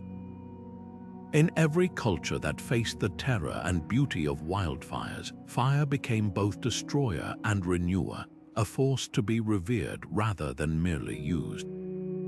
The next time you light a candle or gaze into a campfire, consider this: you're participating in a ritual as old as humanity itself.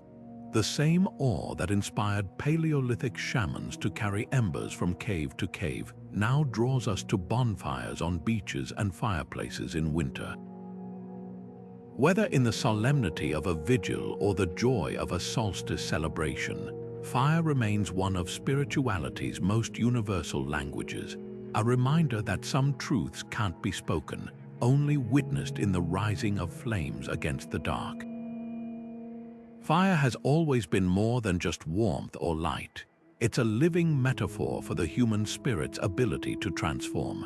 In Zoroastrian temples, the sacred flame burns eternally, tended by priests who believe it carries prayers straight to Ahura Mazda, the divine force of wisdom. These aren't ordinary fires. They're fed only with sandalwood and purified butter, their smoke rising like a bridge between earth and heaven. Meanwhile, in Hindu yajna ceremonies, fire becomes a divine mouth devouring offerings of ghee, grains, and herbs, then transmuting them into blessings. The Rigveda describes Agni, the fire god, as both messenger and alchemist, turning the physical into the sacred with every flicker. What's striking is how universally fire rituals mirror life cycles. The ancient Greeks kept Hester's hearth flame continuously lit, its extinction seen as a city's spiritual death. Celtic Beltane fires leaped with the energy of spring, while Samhain bonfires guarded against the thinning veil between worlds. Even the Jewish menorah's 7 branches symbolized creation's days, its light resisting darkness both literal and metaphorical. These weren't arbitrary traditions. They recognized fire's dual nature, its power to destroy forests yet also forge tools, to obliterate yet also renew. Modern science echoes this. Combustion breaks matter into its elemental parts, making way for new forms to arise. Today, we've sublimated these rituals into quieter but no less potent forms. Birthday candles carry wishes skyward like miniature offerings. Memorial vigils glow with the collective warmth of shared grief. Even the simple act of lighting a dinner table candle echoes the ancestral impulse to mark the ordinary as sacred. Bonfires at summer festivals or the flame passed between Olympic torches, these are our secularized versions of ancient fire ceremonies, stripped of dogma but still vibrating with that primal recognition. Where there's fire, there's transformation. This brings us to another concept as transformative as fire, karma. Just as flames reduce wood to ash and smoke, karma operates on the principle that every action, good or bad, shapes what follows. Originating in ancient India, the idea wasn't about cosmic punishment, but natural consequence, like planting a seed and watching its fruit unfold. The Buddha refined it further, teaching that intention was the true soil of karma. The same act, done with selfishness or compassion, would bear entirely different results. Karma's brilliance lies in its simultaneity. It's both immediate and eternal. A harsh word creates a ripple of tension in the moment, but also etches a pattern of hostility into the mind's grooves. Conversely, a small kindness might ease someone's day while subtly rewiring the giver's brain toward generosity. Modern psychology confirms this feedback loop. Habits reinforce neural pathways, and compassionate actions boost serotonin for both parties. The Bhagavad Gita frames karma as skill in action, not renouncing the world but engaging with it consciously, knowing each choice shapes the future. Yet karma's most misunderstood aspect is its flexibility. It's not fate's iron chain, but a living conversation between choice and circumstance. Jain monks take this to extremes, sweeping paths to avoid harming insects, while Tibetan Buddhists perform Tonglen meditation, breathing in others' suffering, exhaling relief to transform karmic momentum. Even secular ethics embrace karma's essence. Environmentalisms leave no trace, or the business mantra, what goes around comes around. The thread connecting a Vedic sage and a modern activist is the same: the recognition that our smallest actions echo further than we know. Unlike fire's visible transformations, karma works invisibly, its seeds often sprouting seasons or lifetimes later. This long-view perspective is perhaps its greatest gift, an antidote to instant gratification culture. When we plant trees whose shade we'll never sit under, or forgive old wounds to free our own hearts, we're honoring karma's deepest teaching, that the boundaries between yours, mine, and ours are illusions. Just as fire needs oxygen to live, karma thrives on interconnection, the understanding that no act, no matter how small, is ever truly isolated. Karma operates like an invisible thread weaving through time, every action, every intention pulling that thread tighter or loosening its grip on what comes next. The concept first appeared in the ancient Hindu Upanishads over 3,000 years ago, where it was described as a cosmic ledger of deeds, not unlike the roots of a tree determining the shape of its branches. But here's where it gets fascinating. The Buddha later refined this idea, shifting the focus from ritualistic actions to the quality of intention behind them. A donation given for praise, he taught, bears different fruit than one given quietly from compassion. This subtle but profound distinction reveals karma's true depth. It's not about tallying good and bad deeds, but about how our choices shape who we become. Modern psychology echoes this ancient wisdom in unexpected ways. Studies on neuroplasticity show how repeated thoughts and behaviors physically rewire the brain, a kind of biological karma.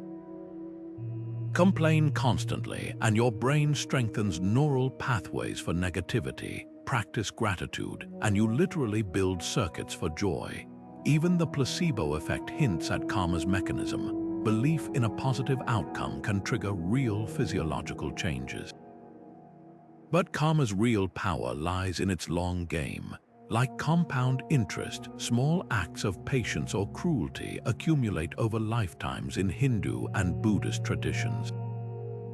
A Jain monk sweeping ants from his path isn't just avoiding harm, he's untangling future suffering stitch by stitch. The beauty of karma is its refusal to be fatalistic. Unlike predestination, which locks you into a fixed future, karma hands you the chisel to sculpt your destiny. The Bhagavad Gita compares it to farming. You can't demand mangoes from a wheat field, but you can choose which seeds to plant today. This agency explains karma's resurgence in wellness circles, where it's framed as energy hygiene, clearing emotional clutter so life flows more smoothly. Trauma therapists use similar logic when they help clients break cycles of inherited pain, proving that karmic patterns aren't just spiritual metaphors, they're lived realities. Yet karma's most radical teaching might be its insistence on interconnectedness. Your personal karma is entwined with the shopkeeper who shortchanged you, the toddler who smiled at you on the subway, even the tree that dropped a leaf at your feet. Tibetan Buddhists take this further with Tonglen meditation, breathing in others' suffering, exhaling relief, actively rewiring collective karma. Environmental activists channel the same principle when they speak of ecological karma, how today's pollution becomes tomorrow's famine. Suddenly, this ancient concept feels urgently modern, a framework for understanding everything from social justice to climate action. Now, consider how differently cultures honor the beings who share our karmic web animals. In Hinduism, cows roam freely not just as symbols of gentleness, but as living reminders that all life is interconnected. Ancient Egyptians entombed cats with jeweled collars, believing they carried divine messages between worlds.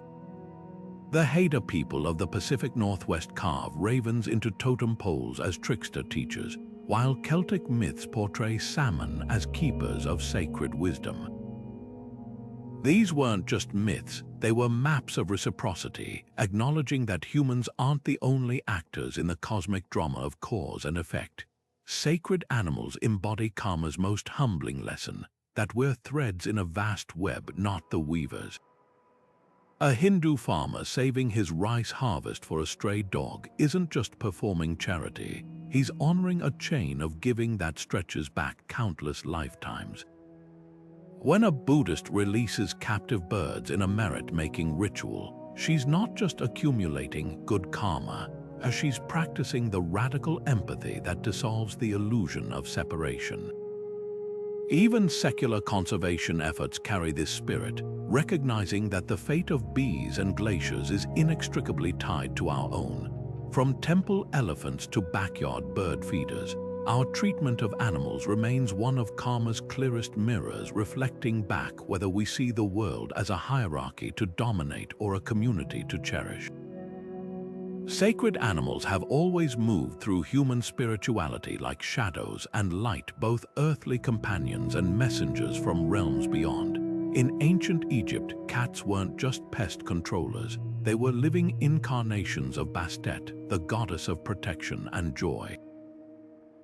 To harm one was punishable by death, and households mourned their feline companions by shaving their eyebrows, as recorded by the Greek historian Diodorus.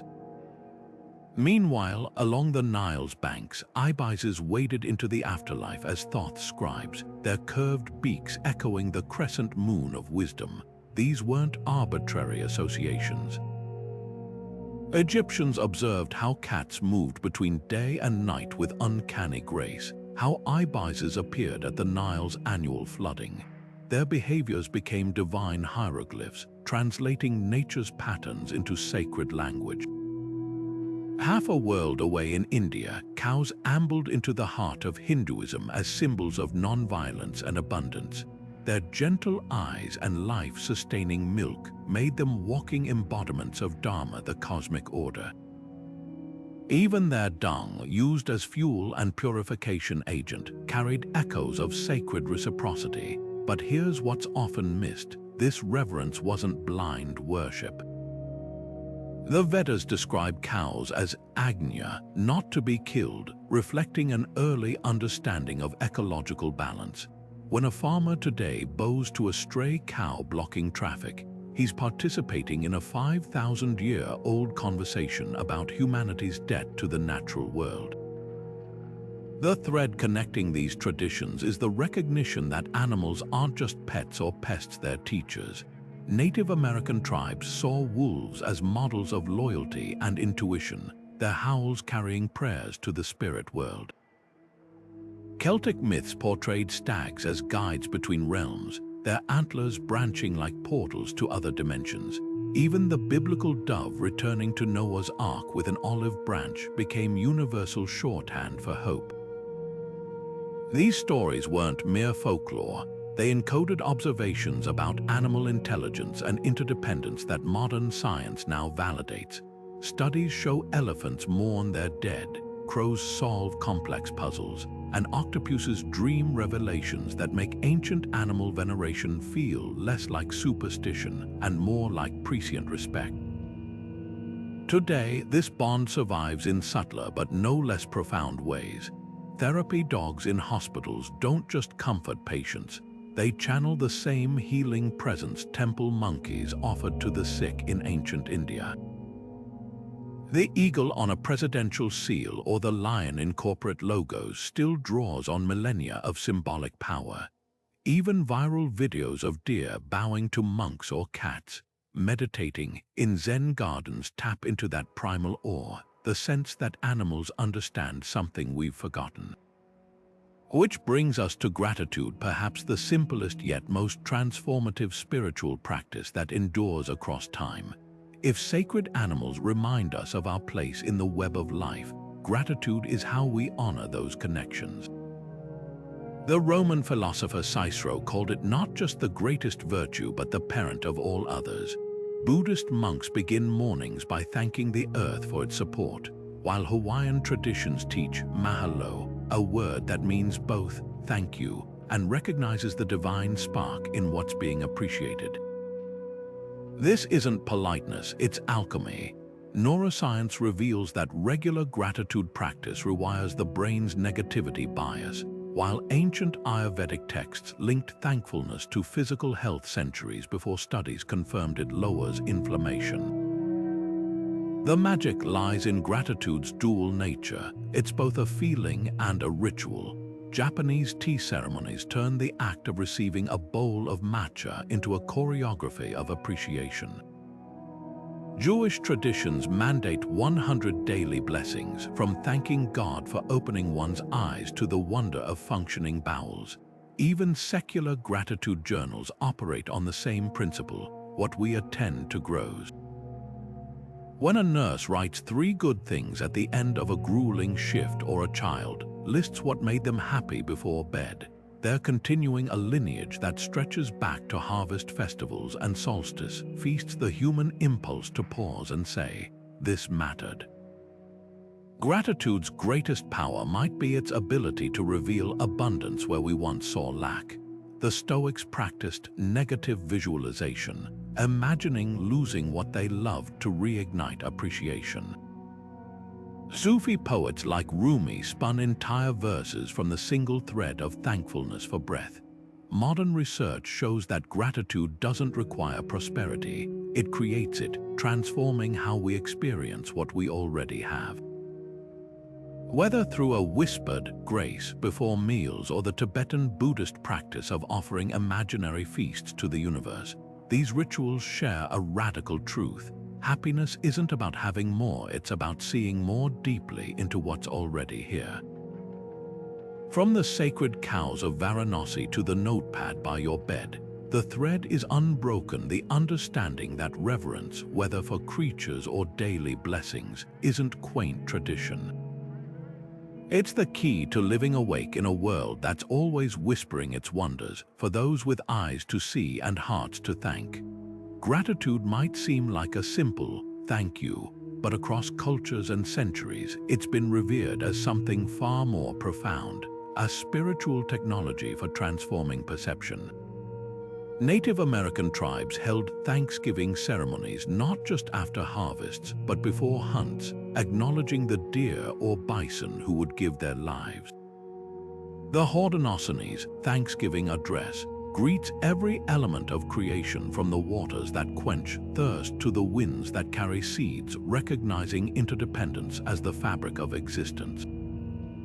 Meanwhile, Jewish traditions weave gratitude into daily life with 100 blessings a day, from praising the divine for restoring one's soul upon waking to appreciating the miracle of digestion.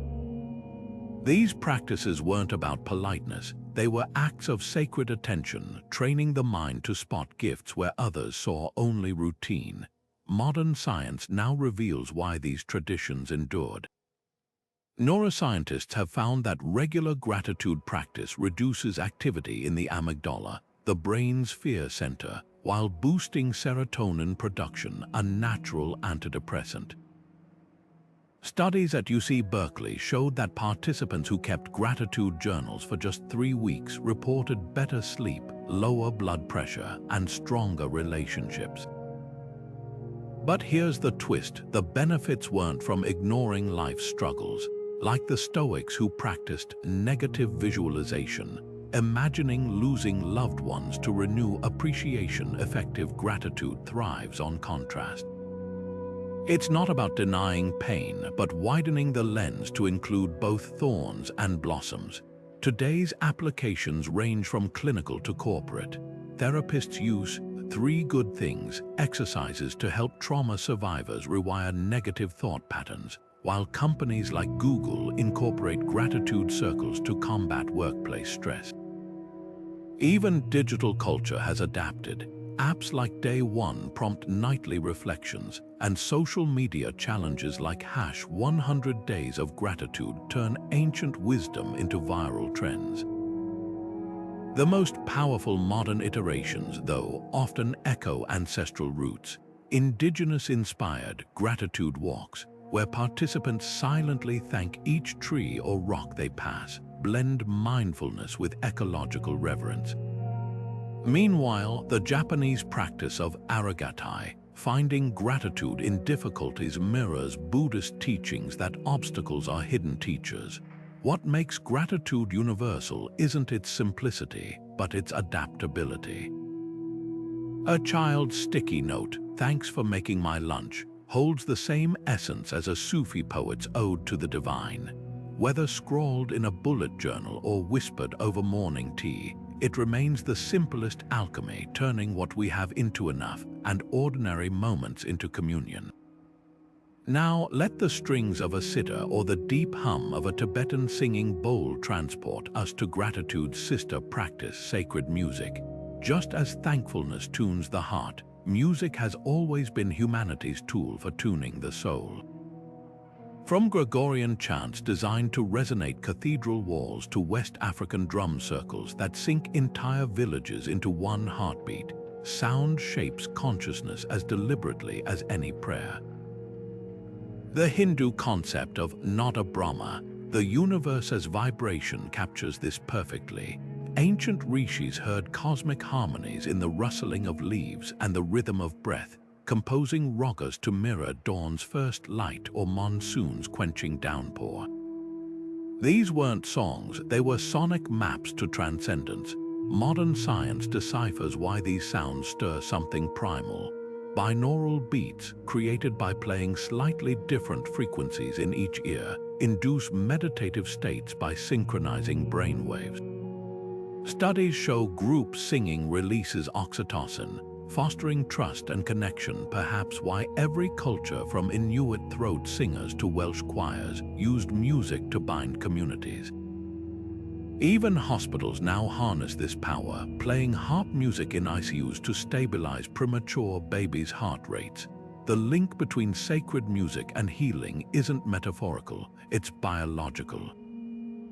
When gospel choirs belt Amazing Grace or Qawwali singers lose themselves in ecstatic repetition, they're activating the same neural pathways as their ancestors did millennia ago, proving that some medicines don't come in bottles but in vibrations.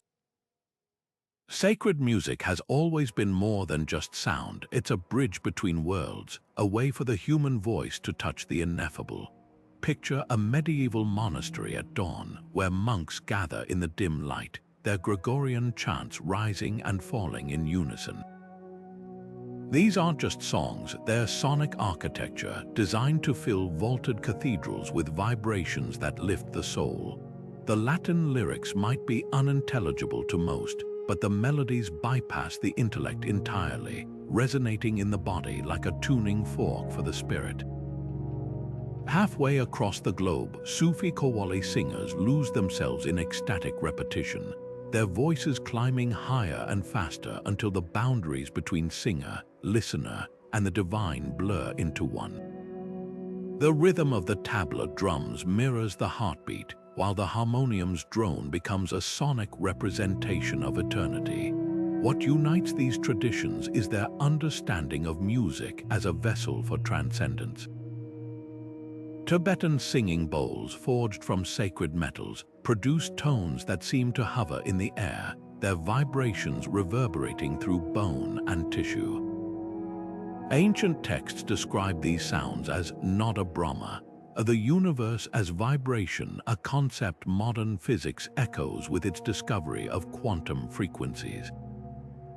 Even the simplest folk hymns carry this power, shaped notes singing in rural Appalachia, where untrained voices harmonize in raw, unpolished beauty, creates a collective energy that's palpable proof that sacred music doesn't require perfection, only presence.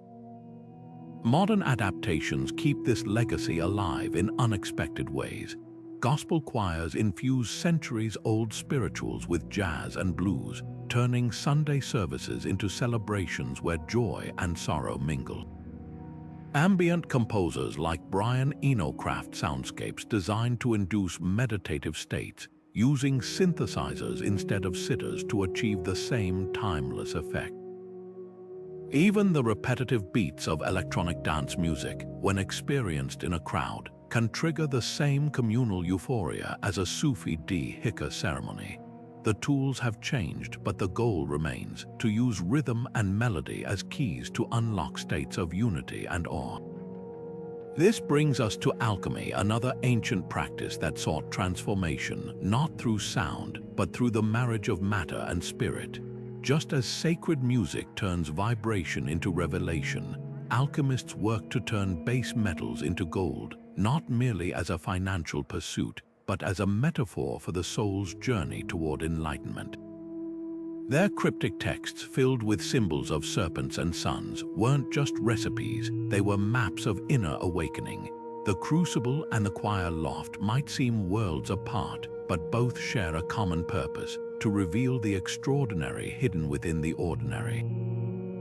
Alchemy wasn't just about turning lead into gold, it was about turning the self into something luminous.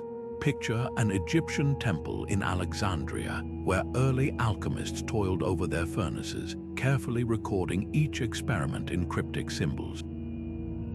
These weren't mere metallurgists, they were spiritual scientists, convinced that the secrets of the universe could be unlocked through the transformation of matter. The Emerald Tablet's famous axiom, "as above, so below," wasn't just poetic, it was a roadmap, suggesting that the microcosm of the human soul mirrored the macrocosm of the cosmos. Over in China, Taoist alchemists pursued a parallel path, blending mercury and cinnabar in their quest for the elixir of immortality. But here's the twist. Their real goal wasn't endless life in the physical sense. It was the awakening of the golden embryo, a metaphor for enlightenment hidden within. Carl Jung, the pioneering psychologist, recognized alchemy's deeper thread centuries later. He saw the alchemist's laboratory as a metaphor for the psyche, where base emotions like fear and envy could be transmuted into wisdom and compassion. His concept of individuation, the process of integrating the unconscious into conscious awareness, mirrors the alchemical magnum opus, where chaos becomes cohesion. Modern therapy often unknowingly channels this ancient wisdom. When someone journals to process grief or meditates to transform anger, they're engaging in a kind of inner alchemy, turning leaden emotions into golden self-awareness. Today's wellness movements owe more to alchemy than we realize. The obsession with detox cleanses, echoes of the alchemical solve et coagula, dissolving impurities to reveal purity. The popularity of vision boards and manifestation practices, a secular take on the alchemist's belief in the power of intention to shape reality. Even the phrase personal transformation carries alchemical weight. It's not about fixing flaws, but revealing the inherent wholeness beneath. The true philosopher's stone, it turns out, was never a physical object. It was the alchemists themselves, refined through trial, error, and relentless curiosity. But no spiritual journey happens in isolation.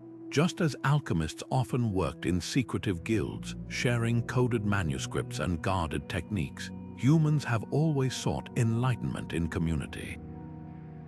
The next chapter of our exploration takes us from the solitary furnace to the collective fire, where shared rituals, storytelling, and communal support turn individuals seeking into collective awakening. Because whether in an ancient mystery school or a modern meditation group, the most profound transformations often happen when we realize we're not melting down our lead alone.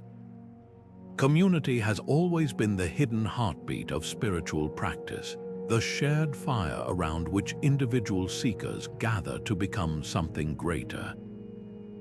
Picture the Eleusinian mysteries of ancient Greece, where initiates underwent secret rites in the darkness of underground chambers, emerging transformed not just by the rituals themselves, but by the collective awe of experiencing them side by side. These weren't solitary journeys, they were pilgrimages of belonging, where the whispered confessions of strangers and the synchronized pounding of drums bound participants into a temporary tribe. The power wasn't just in the sacred drama of Demeter and Persephone, it was in the palpable sense that everyone present had stepped outside ordinary time together. This need for shared spiritual experience transcends cultures and epochs. In medieval Europe, cathedral construction became a communal act, peasants and nobles alike hauling stones for buildings they'd never see completed, their labor a physical prayer. Tibetan Buddhist monks still debate philosophy in courtyard shouting matches, not to win arguments, but to sharpen each other's understanding through collective inquiry. Even the sweat lodge ceremonies of Native American traditions rely on the steam of heated rocks and the shared breath of participants to create a womb-like space where healing happens through vulnerability and witnessed truth. Modern life hasn't erased this primal need, it's simply reshaped its containers. Churches and temples remain anchors, but now online Sang has meditate together via Zoom, their Brady Bunch-style screens forming digital mandalas. Recovery groups circle up in basements, passing the talking stick in a ritual that blends ancient sharing customs with modern psychology. Fitness studios become accidental temples when yoga classes end with a resonant that vibrates through 40 strangers suddenly feeling anything but strange to one another.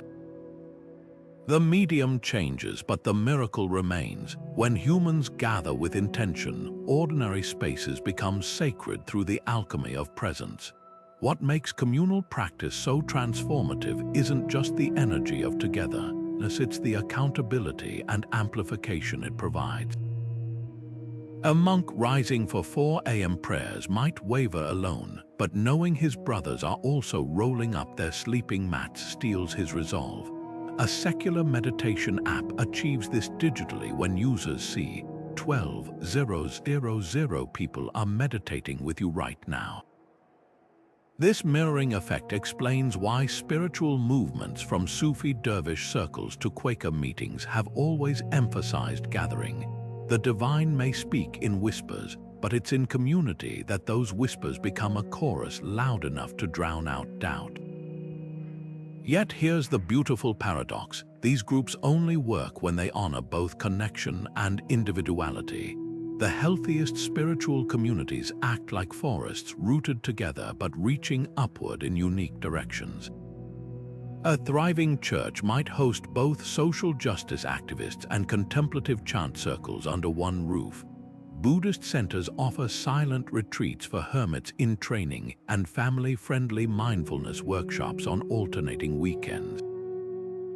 Even online, niche forums allow Wiccans, atheist meditators, and quantum mystics to find their tribes without diluting their distinctness. The magic happens when belonging doesn't demand uniformity, when a gospel choir and a Zen monastery can both satisfy that human craving to be part of something vast, yet remain utterly themselves. So how do we integrate this wisdom into our fragmented modern lives? Start small. A monthly potluck where phones stay silenced for real conversation can become as holy as any ritual. Joining a bird-watching group or community garden taps into that ancient rhythm of shared attention and seasonal cycles. Digital spaces count too. A WhatsApp group committed to daily gratitude posts or a subreddit dissecting spiritual texts can forge bonds as real as any handshake. The key isn't the form, but the commitment to show up not just for the ecstatic moments, but for the mundane Tuesday evenings when someone needs reminding that their struggles are witnessed. Perhaps this is the ultimate lesson from Ulysses to the internet age. Enlightenment was never meant to be a solo sport. The mystic's vision and the scientist's discovery both grow richer when tested in the crucible of community. Your insights deepen when spoken aloud to nodding faces. Your doubts soften when others confess they've felt them too. Whether in a candlelit cathedral or a Discord chat, when we practice together, we rehearse the truth that's easy to forget in isolation, that every seeker's path may wind differently, but we're all navigating the same sacred terrain. The spiritual treasures of our ancestors aren't locked away in dusty scrolls or crumbling temples. They're alive, waiting to be rediscovered in the rhythm of your breath, the quiet moments of your day, the small rituals that ground you. Think about it. When you open a meditation app on your phone, you're holding the modern equivalent of a monk's prayer beads, those 10 minutes of guided mindfulness. They're not so different from the contemplative pauses a Benedictine sister might take between chores, or the breath awareness a Taoist sage cultivated on misty mountaintops. The tools have changed, but the human yearning they answer for presence, for peace, remains timeless. This isn't about nostalgia, it's about reinvention. Eco-rituals, for instance, are breathing new life into ancient nature. Reverence. A community garden becomes a living altar where composting mirrors the cycles of decay and rebirth that Egyptians honored in Osiris. Forest bathing, the Japanese practice of soaking in woodland stillness, updates the sacred groves where druids once listened to oak leaves whispering wisdom. Even urban balconies can transform into micro-sanctuaries with potted herbs and bird feeders, turning city dwellers into modern-day stewards of the earth. The magic lies not in replicating the past exactly, but in capturing its essence, the recognition that we're part of something vast and interconnected. Digital spaces, often dismissed as antithetical to spirituality, have become unexpected allies in this revival. Online pilgrimages let armchair travelers walk the Camino de Santiago via immersive VR, while Zoom Sang has connected meditators across continents, just as Silk Road monks once shared teachings across deserts. Social media, when used intentionally, can foster communities as tightly knit as any medieval guild. Think Reddit threads dissecting Stoic philosophy, or Instagram accounts preserving nearly lost folk rituals. The key is discernment. using technology as a bridge rather than a barrier, ensuring screens amplify rather than dilute the sacred. What makes these adaptations so powerful is their flexibility. You don't need a Himalayan cave to meditate. A closet corner with a cushion and candle will do. Kitchen alchemy turns baking bread into a mindfulness practice, each knead of dough a tactile prayer. Even commuting can become ritual when approached with intention, the subway car a moving zendo, the walk home a walking meditation. The beauty is in the blending, pairing ancestral wisdom with the realities of modern life. A corporate executive might start meetings with a moment of silence, channeling Quaker discernment. A student could weave gratitude journaling between study sessions, borrowing from Benedictine examen. The invitation isn't to abandon the present for the past, but to weave their threads together. Try this next full moon. Step outside for 5 minutes. No photos, no posts, just you and that ancient light. Notice how your breath syncs with the night breeze, how your shoulders drop without you telling them to. That's the same moon Neolithic builders tracked to align their stones, the same moon samurai poets wrote odes to under cherry blossoms. Or experiment with micro-rituals, stirring intentions into your morning coffee like a Celtic blessing over mead, or turning a shower into a purification rite by imagining stress rinsing away like temple ablutions. What matters isn't the scale of the practice, but the sincerity behind it. A single mindful pause can hold as much power as a grand cathedral ceremony when approached with full presence.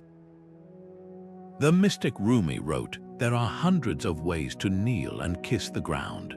Whether through apps or altar building, forest walks or Facebook groups, the path remains yours to shape." As our journey through these enduring traditions closes, consider this. Spirituality isn't about escaping the modern world. It's about engaging with it more deeply, armed with tools tempered by time. The anxieties our ancestors faced, loss, uncertainty, the search for meaning, haven't vanished. They've just put on new disguises. The practices that sustain them can sustain us too, not as relics, but as living conversations between past and present. So keep what resonates, adapt what inspires, and trust that every time you light a candle, take a conscious breath, or pause to feel the sun on your skin, you're adding your voice to a chorus that's been singing since the first human looked at the stars and wondered. The wisdom of the ages isn't behind us. It's within reach, waiting to be reclaimed, reinvented, and most of all, lived. From the chants of monks echoing through stone cloisters to the delicate arm symbol dangling from a wrist in a crowded subway, these ancient practices persist not because they're relics, but because they work. They're not museum pieces, they're living tools, refined over millennia to address the very human struggles we still face. Loneliness, uncertainty, the quiet ache for meaning in a chaotic world. Consider how a mindfulness app's 5-minute breathing exercise shares DNA with desert fathers watching their breath under Egyptian stars, or how lighting a candle after a hard day continues the flame-kissed prayers of Vestal virgins tending Rome's sacred fire. The vessels change, a smartphone instead of a rosary, a gratitude journal rather than temple inscriptions, but the thirst they quench remains eternal. What makes these traditions so enduringly potent is their dual nature. They're both mirrors and maps. A Buddhist metta meditation reflecting back our capacity for compassion, while simultaneously guiding us to cultivate more. The repetitive motions of kneading bread or walking a labyrinth becoming tactile metaphors for life's cyclical nature, messy, insistent, ultimately nourishing. Even seemingly abstract practices like astrology or the I Ching endure because they offer something precious, not rigid predictions but frameworks for self-reflection. When a modern reader interprets Mercury retrograde as a nudge to double-check emails rather than a cosmic curse, they're channeling the same adaptive wisdom that helped Babylonians weather uncertainties 3,000 years ago. The real magic happens when these practices move from theory to lived experience. There's a reason yoga studios outnumber Starbucks in some neighborhoods, not because everyone seeks enlightenment, but because rolling out a mat creates space to reconnect with a body often treated as mere transportation for screens. A grandmother teaching her granddaughter to make challah dough infuses flour and yeast with something beyond recipe, the whisper of generations who found holiness in ordinary acts. These aren't escapes from modern life, they're ways to inhabit it more fully, to transform daily routines into connective tissue between past and present. You don't need elaborate rituals to begin. Start where you are. Turn your morning coffee into a mindfulness practice by savoring its warmth and aroma for 3 intentional breaths. Replace a social media scroll with 5 minutes tracing mandala coloring pages, a modern twist on medieval monks illuminating manuscripts. Let a walk around the block become a moving meditation, your footsteps syncing with the rhythm that pilgrims have followed since humans first sought answers beyond the horizon. The power lies not in perfect execution, but in the pause, the remembering that even in our high-tech lives, we're still creatures who need moments of awe, connection, and stillness.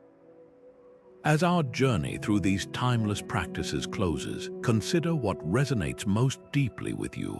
Maybe it's the solidarity of communal chanting, the clarifying focus of a candle flame, or the grounding wisdom of ancestral stories. Whatever speaks to your spirit, know this: you're not adopting something foreign, but remembering something essential. These traditions survived wars, migrations, and cultural upheavals because they answer questions no algorithm can. In a world of endless noise, they offer the rarest gift, reminders of who we are beneath the busyness and whispers of all we might yet become. Press play on your life with this awareness and watch how ordinary moments shimmer with quiet meaning. The ancients left us more than artifacts, they left us keys. It's never too late to turn one